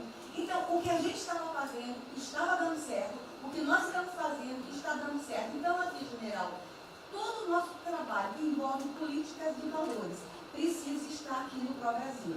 E aí, presidente, só para encerrar, eu quero dizer para o senhor que a sua angústia tem razão de ser. Nunca houve tanta violação de direitos no Brasil como neste período. Direitos fundamentais foram violados.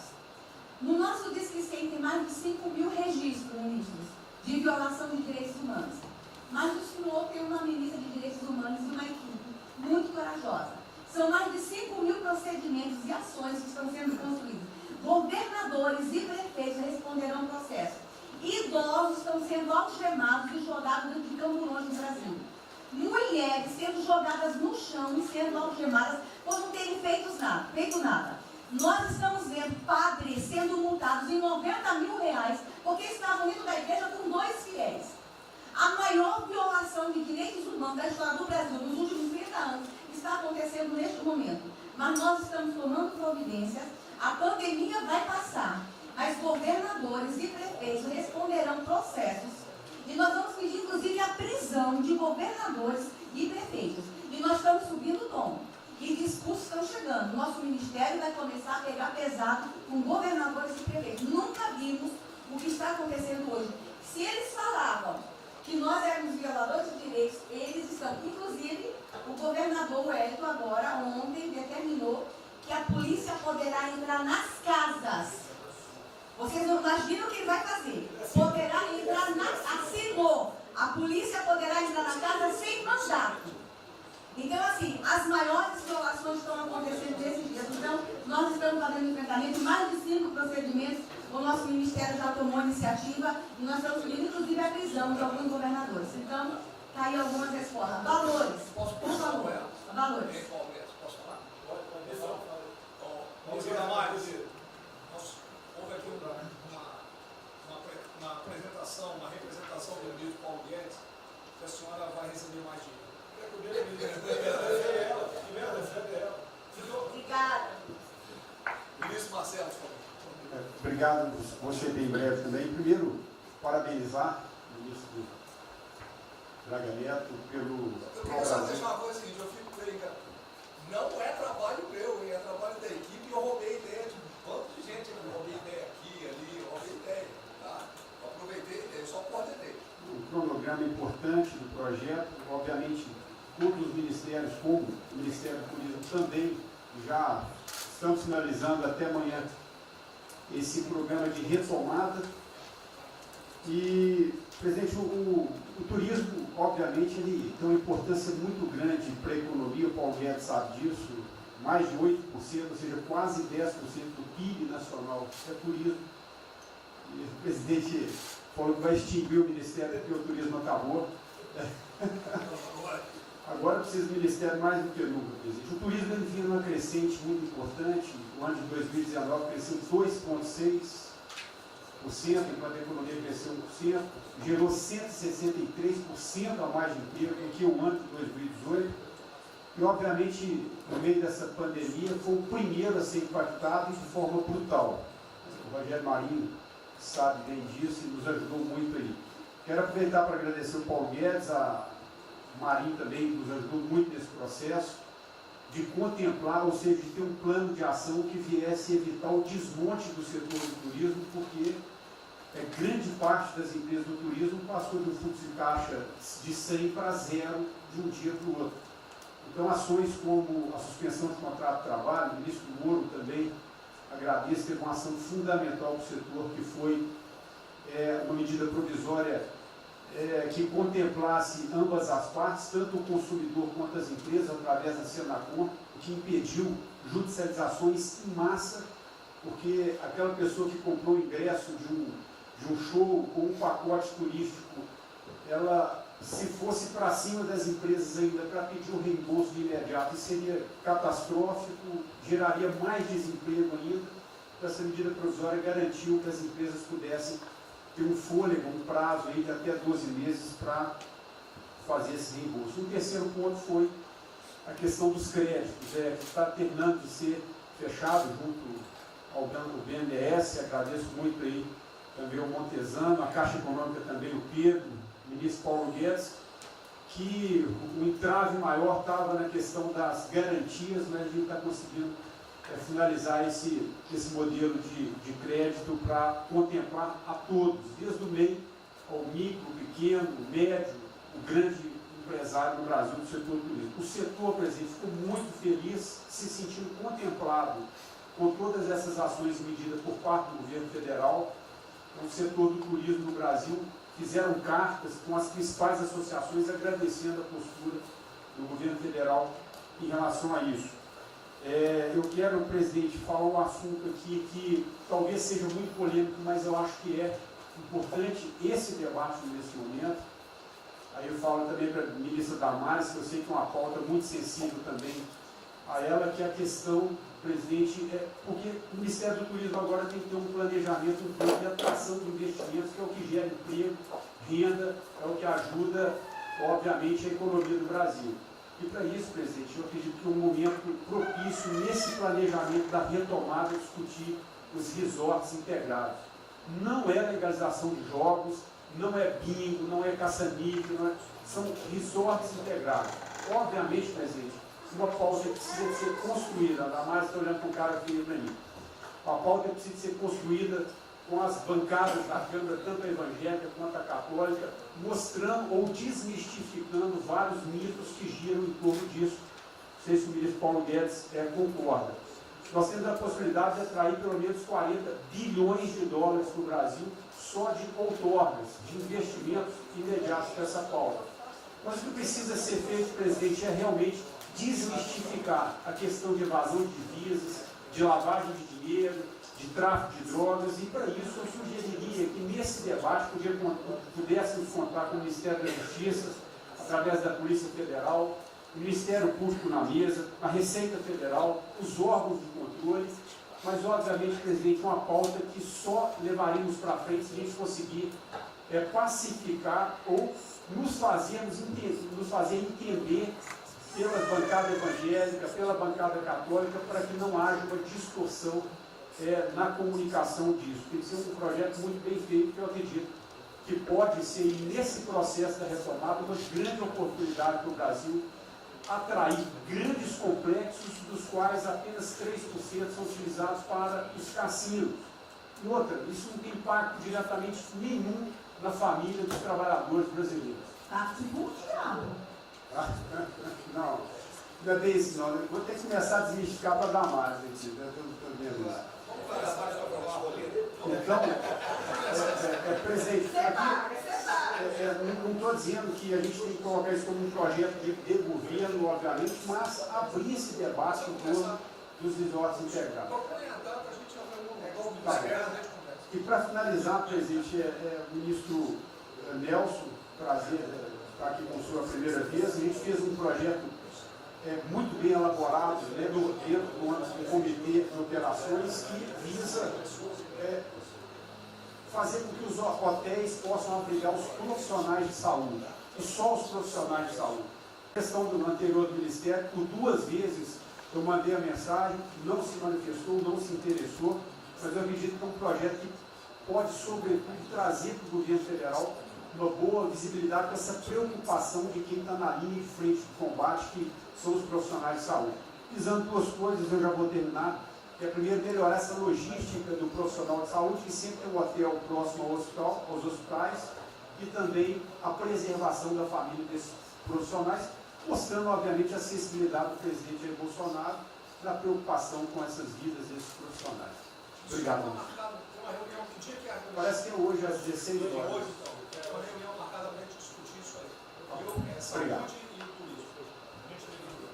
Penúltimo debatedor, ministro Weintraub. Obrigado. Em 3 anos eu... Obrigado. Em 3 anos, através do Onix, eu conheci o presidente. Nesses 3 anos eu não pedi uma única conselho, não tentei promover minha carreira, me ferrei na física, ameaça de morte, na universidade, e o que me fez, naquele momento, embarcar junto, era a luta pela liberdade. Eu não quero ser escravo nesse país, e acabar com essa porcaria que é Brasília. Isso aqui é um campo de corrupção, de privilégio. Eu tinha uma visão extremamente negativa de Brasília. Brasília é muito pior do que eu podia imaginar. As pessoas aqui perdem a percepção, a empatia, a relação com o povo. Se sentem inexpugnáveis. Eu tive o privilégio de ver a mais da metade desse time chegar. Eu Fui secretário executivo do ministro Onix. Eu acho que a gente está perdendo um pouco desse espírito. A gente está perdendo a luta pela liberdade. É isso que o povo está gritando. Não está gritando para ter mais Estado, para ter mais projetos, para ter mais... O povo está gritando por liberdade. Ponto. Eu acho que é isso que a gente está perdendo. Está perdendo mesmo. O povo está querendo ver o que me trouxe até aqui. Eu, por mim, botava esses vagabundos todos na cadeia. Começando no STF. E é isso que me choca. É só isso, presidente. Eu realmente acho que toda essa discussão de vamos fazer isso, vamos fazer aquilo, eu vi muitos ministros que chegaram, foram embora. Eu percebo que tem muita gente com agenda própria. Eu percebo que tem, assim, tem um jogo que é jogado aqui, mas eu não vim para jogar o jogo. Eu vim aqui para lutar. E eu luto e me ferro. Eu estou com um monte de processo aqui no Comitê de Ética da Presidência. Eu sou o único que levou processo. É um absurdo o que está acontecendo aqui no Brasil. A gente está conversando com quem a gente tinha que lutar. A gente não está sendo duro bastante contra os privilégios, contra o tamanho do Estado. E eu realmente estou aqui de peito aberto, como vocês sabem disso. Levo tiro, odeio o Partido Comunista, que está querendo transformar a gente numa colônia. Esse país não é. Odeio o termo povos indígenas, odeio esse termo, odeio. Povos ciganos, só tem um povo nesse país. Quer, não quer ser é povo brasileiro, só tem um povo. Pode ser preto, pode ser branco, pode ser japonês, pode ser descendente de índio, mas tem que ser brasileiro, pô. Acabar com esse negócio de povos e privilégios, só pode ter um povo. Não pode ter ministro que acha que é melhor do que o povo, do que o cidadão. É um absurdo, a gente chegou até aqui. O senhor levou uma facada na barriga. Fez mais do que eu, levou uma facada. Mas eu também estou levando coisa lá e estou correndo risco. E fico escutando esse monte de gente defendendo privilégio, teta. Entendeu? É isso. Negócio, empréstimos. A gente veio aqui para acabar com tudo isso, não para manter essa estrutura. E esse é o meu sentimento extremamente chateado que eu estou vendo. Essa oportunidade se perder. Eu sou, evidentemente, eu estou no grupo dos ministros que está mais ligado com a militância, evidente, porque eu era militante. Eu estava militando de peito aberto, continuo militando, do ponto de vista de carreira. Eu poderia ter tentado me dar bem. Não foi isso que eu fiz. Não foi isso que eu fiz. Sei que isso daqui é um palácio, existem intrigas palacianas, estou sendo muito franco. E a gente pode sim perder a liberdade, perder esse país. Ninguém vai se dar bem se a gente perder esse país. Quem vai se dar bem são pouquíssimas famílias. Pouquíssimas famílias. Não se iludam. Não se iludam. Para isso. Deixa eu complementar aqui. O que o Ventralli está falando, eu estou com 65 anos, a gente vai se aproximando do que não deve. Eu já tenho me policiado tocante a isso daí. São pessoas aqui em Brasília, dos três poderes, que não sabem o que é povo.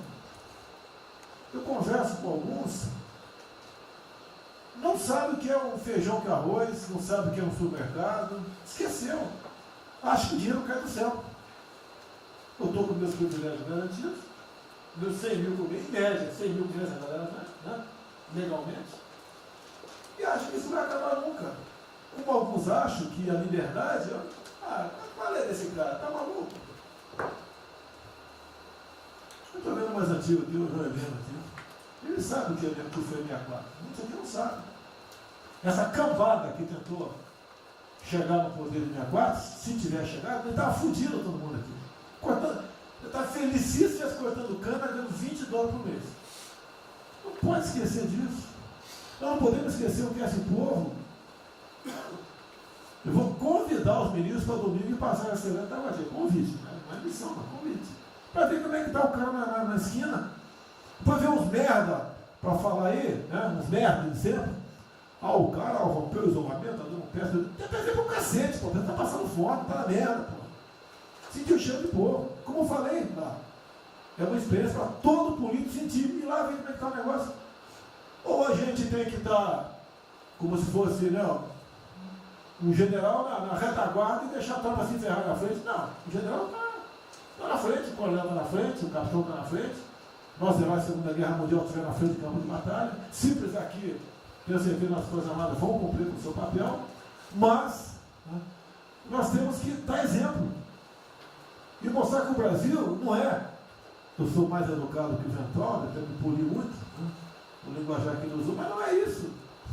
Que o pessoal pinta por aí, se reunindo de madrugada, para lá, para cá, cima de informações. O meu funciona. O meu particular funciona. Os que tem oficialmente desinformam.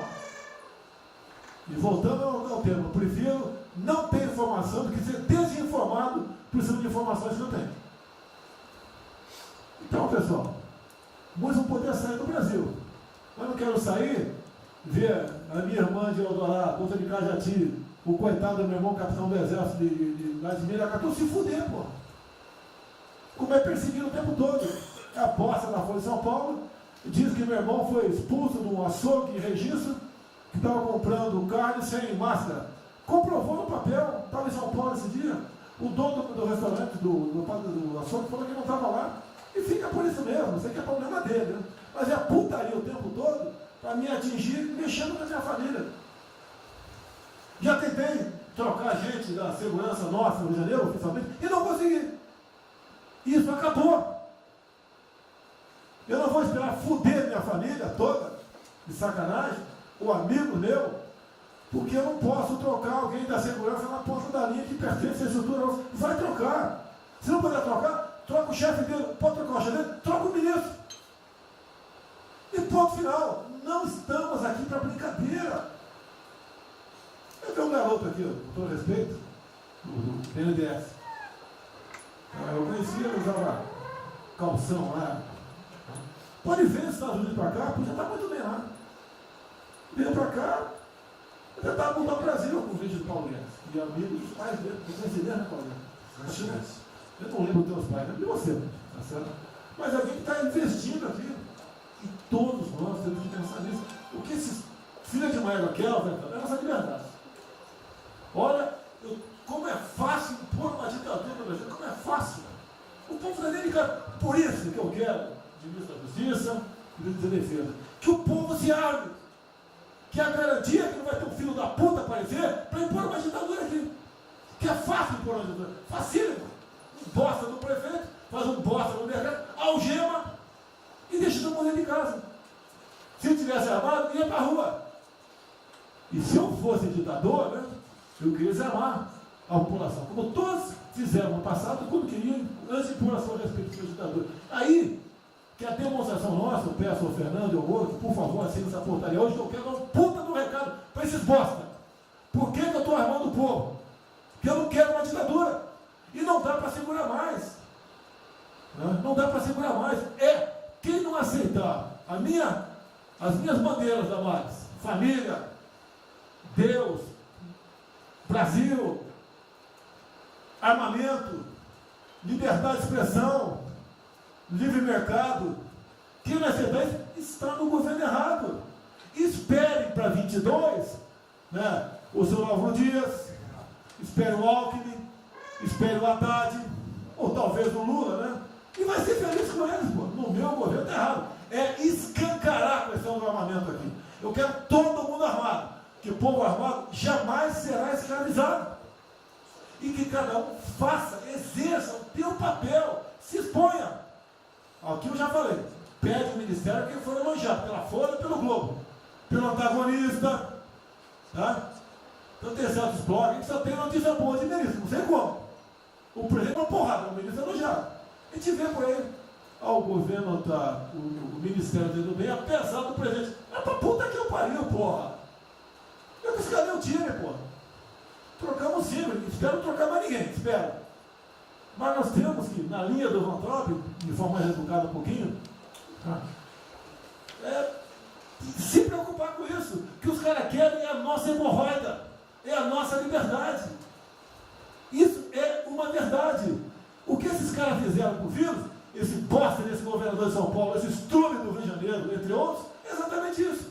Aproveitaram o vírus, está um bosta do prefeito lá de Manaus agora, abrindo cobras coletivas, um bosta, que quem não conhece a história dele, procure conhecer, que eu conheci dentro da Câmara do meu lado. Né? E nós sabemos que a ideologia dele e o que ele prega. E que ele sempre foi. O que está aproveitando agora, um clima desse, para levar um terror no Brasil. Né? Então, pessoal, por favor, se preocupe, que é mais importante que a vida de cada um de vocês, que é a sua liberdade. Se não empresa, não vale porra nenhuma. Bom, presidente, esses valores, esses princípios, e o alerta do Grande é válido também, como sua evocação, é que realmente nós estamos todos aqui por esses valores. Estamos aqui por esses valores. Nós não podemos esquecer disso. Nós podemos conversar com todo mundo aqui, porque é o establishment, porque nós precisamos dele para provar coisas, mas nós sabemos que nós somos diferentes. Nós temos noção que nós somos diferentes deles. E quando eles cruzam a linha, a gente solta a mão e sai andando sozinho. Enquanto eles estiverem no trilho conosco, no caminho, fazendo as reformas que nós prometemos, nós estamos juntos. Mas que o cara soltou a mão, passou para o lado de lá, deixa o cara sozinho, a gente continua sozinho e vai procurar outra conversa, em outro lugar. Então, eu acho que manter essa ideia que nos trouxe aqui, e eu tenho dito isso em todo lugar, e lá fora, eu converso, semana passada eu conversei com os ministros da Fazenda de G20, conversei com os ministros também de Economia dos BRICS, e a mensagem que eu levo é sempre a mesma: o Brasil vai surpreender o mundo. Vocês duvidaram da nossa democracia, duvidaram do nosso presidente é democrático e vai fazer as mudanças. E aprovamos a reforma da Previdência ano passado, enquanto os franceses fizeram passeatas com outra reforma da Previdência. Agora, não é uma coisa, por exemplo, nós vamos continuar aprofundando as reformas, nós vamos seguir. Eu conheço todas as histórias de reconstrução por profissão, obrigado a estudar isso, a reconstrução da Alemanha na Segunda Guerra, a Primeira Guerra com o Chaves, a Segunda Guerra com o Ludwig Erhard, a reconstrução da economia do Chile com os caras de Chicago, todos os casos, o caso da fusão das duas Alemanhas, eu conheço profundamente, no detalhe, não é de ouvir falar, de ler 8 livros sobre cada reconstrução dessa. Então, eu li James 3 vezes no original antes de eu chegar a Chicago. Então, para mim não tem blues, não tem dog, não tem blá blá blá. Tem estudos sobre todas as ocasiões. E nós vemos uma demonstração disso quando nós estávamos indo numa direção norte, com as reformas estruturantes, e de repente, em 3 semanas e meia, nós fomos para o sul. Nós fomos elogiados hoje lá fora, semana passada, todo mundo elogiando, fazendo referência, que o Brasil está à frente de todos os emergentes, e Paris passou ali, só está atrás um pouquinho dos Estados Unidos. Os Estados Unidos está naquele caso, que é o cara que tem a moeda forte, ele tinha 1 trilhão para cada problema que ele tem e ninguém reclama. Fizemos vários programas antes dos alemães, vários programas antes dos ingleses, vários programas, de todo tipo. Então, se não existe algo aqui, é dogma. Existe capacidade de trabalho com um grupo extraordinário que tem. Então, nós atacamos em todas as direções. Primeiro, o campus foi lá e reduziu os compulsórios em 200 milhões. Logo depois, nós não tínhamos espaço constitucional, fizemos antecipações de benefícios e diferimento de impostos, porque não tinha espaço constitucional. Logo depois, tivemos espaço pelo Supremo e pelo Congresso. Entramos nas constitucionais, gastamos 300 e poucos bilhões, que não é muito. Tem uma ideia, o último déficit do governo Temer foi 160. Nós gastamos 300. Não gastamos tanto assim, mas atingimos 50 milhões de brasileiros, como diz lá o termo. 70 milhões de brasileiros. Lançando essa camada para os mais frágeis, pegamos os idosos, pegamos as empresas, microcrédito, depois de 0 a 360 mil, depois de 360 até 10 milhões. Montamos um comitê de bancos, estamos lá com o Montezano agora fazendo justamente a reestruturação. Não vai ter molezinha para a empresa aérea, para nada disso. É dinheiro que nós vamos botar usando a melhor tecnologia financeira lá de fora. Nós vamos botar dinheiro, vai dar certo, nós vamos ganhar dinheiro. Nós vamos ganhar dinheiro usando recursos públicos para salvar grandes companhias. Agora nós vamos perder dinheiro salvando empresas pequenininhas. Então nós estamos fazendo tudo by the book direitinho. Na conversa com os ministros da Fazenda lá de fora, eu disse que nós estamos com um déficit extraordinariamente alto esse ano, da mesma forma que eles, está todo mundo na mesma direção, só que nós caímos no chão, está uma confusão, tiro, porrada e bomba, mas nós não perdemos a busca. A gente cai, levanta e sabe para onde nós temos que ir. Nós não vamos perder a busca. Nós sabemos dos valores, sabemos dos princípios, sabemos o que nós estamos defendendo. Estamos defendendo liberdade, liberdade econômica, liberdade política. Nós sabemos o que nós estamos defendendo. E estamos agora, no meio dessa confusão, derrubando a última torre do inimigo. Uma coisa é que nós vamos fazer a reconstrução e a nossa transformação econômica. A outra coisa são as torres do inimigo que a gente tinha que derrubar. Uma era excesso de gasto com a Previdência, derrubamos assim quebrando.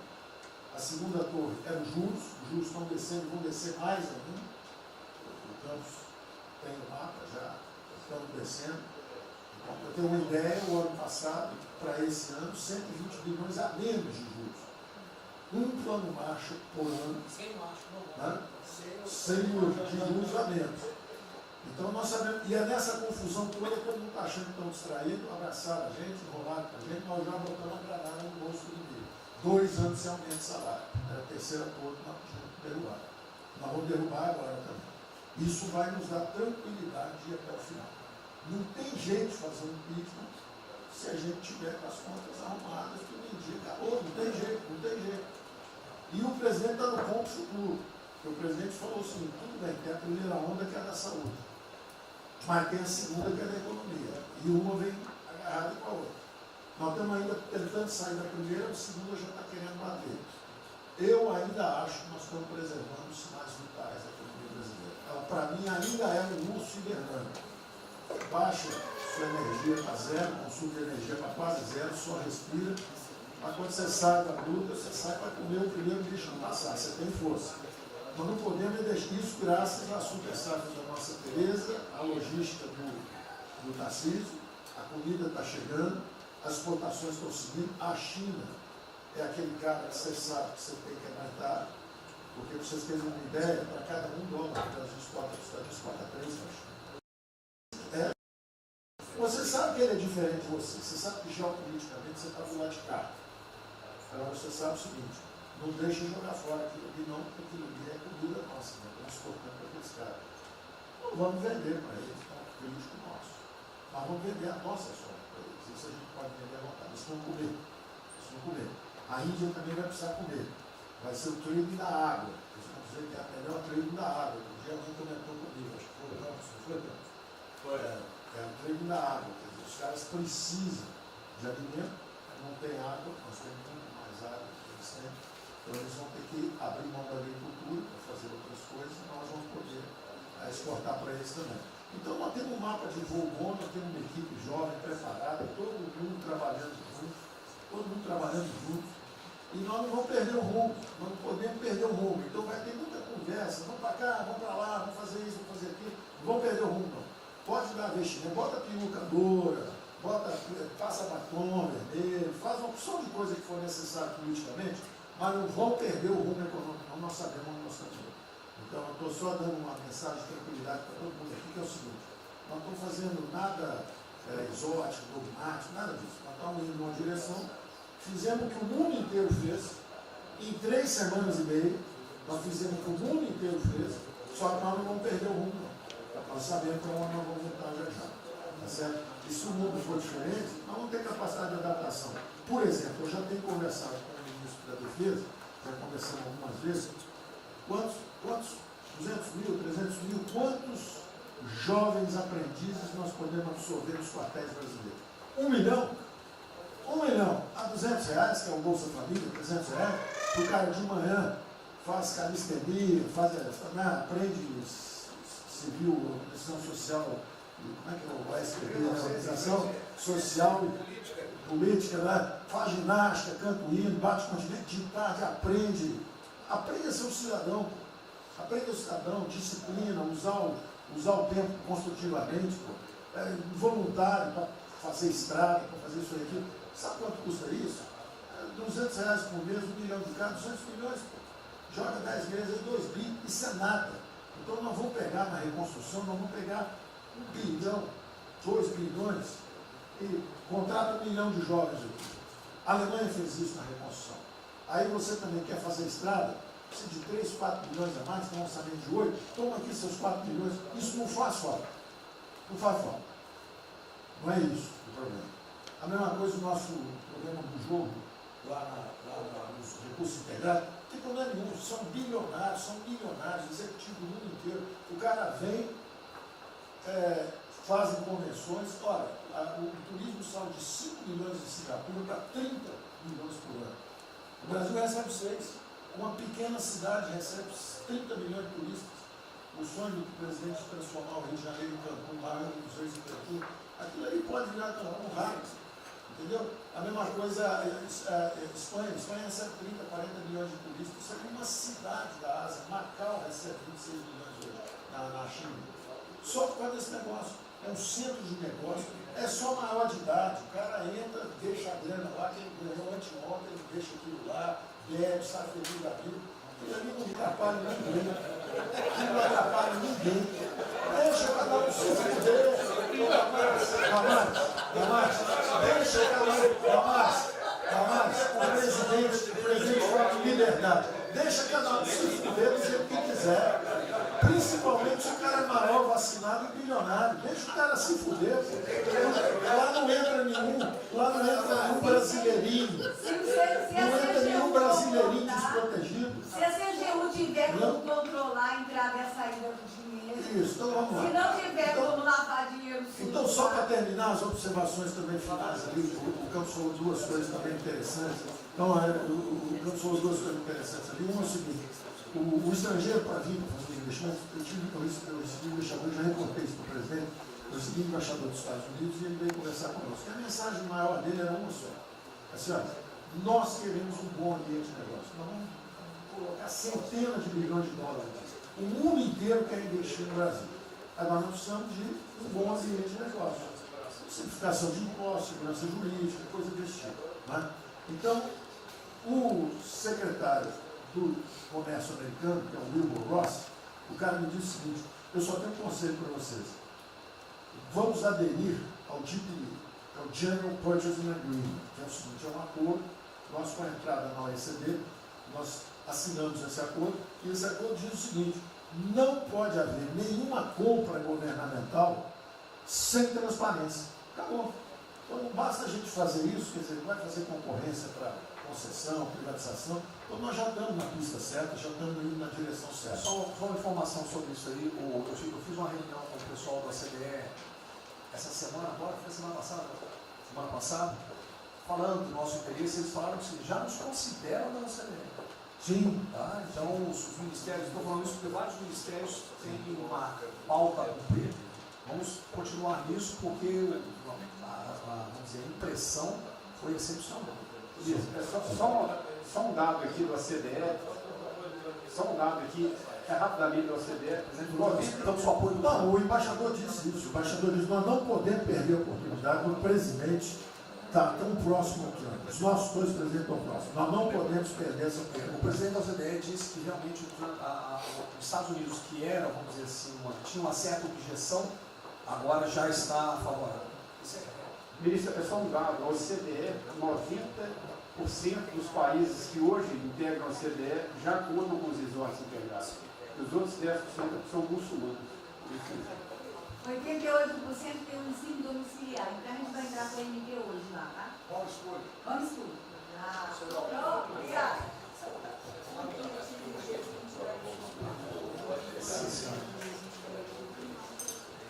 Uma nova ordem do coronavírus, muitos países vão colocar regras para ter estoque novamente. Eu acho que não é o nosso caso.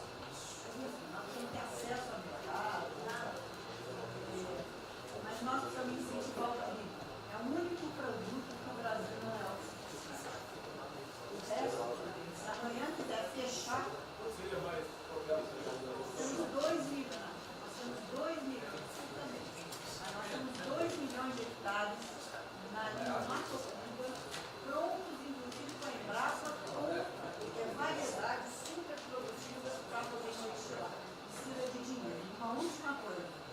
dinheiro que volta, financiamento, não precisamos rebaixar os juros. A agricultura não aguenta 9% de juros, é muito alto para isso.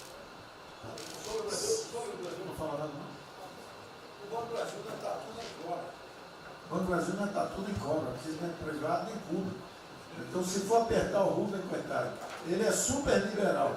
Mas se apertar ele e falar, bota o juro baixo, eu não posso, senão a turma, os privados, meus minoritários, me apertam. Aí você fala assim, bota o juro alto, eu não posso, porque senão o governo me aperta. O Banco do Brasil é um caso pronto de privatização. É um caso pronto, e a gente não está dando espaço. O senhor já notou que o BNDES e a Caixa, que são nossos públicos, a gente faz o que a gente quer. O Banco do Brasil não consegue fazer nada, ele tem um liberal lá. Ele tem que vender essa porra logo. Apesar de todo aumento de risco que passou a haver no sistema bancário, o Banco do Brasil está expandindo bastante seus empréstimos e a agricultura, a ministra Tereza Cristina testemunha aqui de que o apoio está sendo muito grande e nós estamos numa situação confortável, ministro, porque, primeiro porque em termos de liquidez, o público vê o Banco do Brasil como um porto seguro. Então, nós não estamos tendo problemas que outros bancos estão tendo, de preocupação com a liquidez do banco, a rigidez do banco. E na nossa formação de resultado, as pessoas físicas não têm um papel preponderante dentro do Banco do Brasil. E nós temos a felicidade, nesse momento, de contar com folhas de pagamento de empresas públicas, das Forças Armadas, né, que em termos relativos estão numa situação mais segura do cidadão comum, que não participa de empresas públicas. Mas só confesse o seu sonho. Confesse o sonho. Confesse o seu sonho. Em relação à privatização, Foi 23 a confessa agora. em relação à privatização, eu acho que fica claro que com o BNDES cuidando do desenvolvimento, e com a Caixa cuidando da área social, o Banco do Brasil estaria pronto para um programa de privatização. Né? Mas isso a gente pode fazer. Só se discute, só se fala isso em 23. A gente pode fazer um dia um seminário aí, posso escrever, porque o Banco do Brasil no passado teve muitos privilégios pelo fato de ser público. Né? As folhas de pagamento vinham naturalmente do Banco do Brasil para a Caixa, a administração dos depósitos judiciais eram sempre do Banco do Brasil e da Caixa. Hoje isso tudo é processo de concorrência. Nós temos que pagar muito caro por esses antigos privilégios que não são mais privilégios. E fica só o lado ruim de ser estatal, pesando no Banco do Brasil. Porque a gente não tem a mesma facilidade de contratação, a gente não tem a mesma facilidade de demissão de maus funcionários e vai por diante. Quer dizer, tudo tem que submeter ao governo, tem o Tribunal de Contas travando tudo. Né? O Tribunal de Contas hoje em dia é uma usina de terror. Se a gente faz alguma coisa, está arriscado ir para a cadeia. Se não faz, é processado por inação. Você não tomou as providências que tinha que ter tomado. Virou um terror isso. Se ficar o bicho pega, se correr o bicho come. Agora, eu queria fazer uma observação rápida sobre a área de medicina. Eu acompanho os números diariamente. Eu vejo que os óbitos, eles chegaram diários, passaram de 200 durante alguns dias, 4, 5 dias, mais de 200 pessoas sendo mortas. De uns 4, 5 dias para cá, esses óbitos caíram bastante, já não chegam mais na casa de 200. A minha sensação, de quem não é especialista no negócio, mas que observa os números, é que o tal do pico, o tal famoso pico, que gerava tantas preocupações, a minha sensação é que esse pico já passou. Né? Agora, é que o senhor não viu o número que nós mostramos agora, mas isso é outra história. Senhores, sem querer cortar, muito obrigado a todos, porque senão não teria.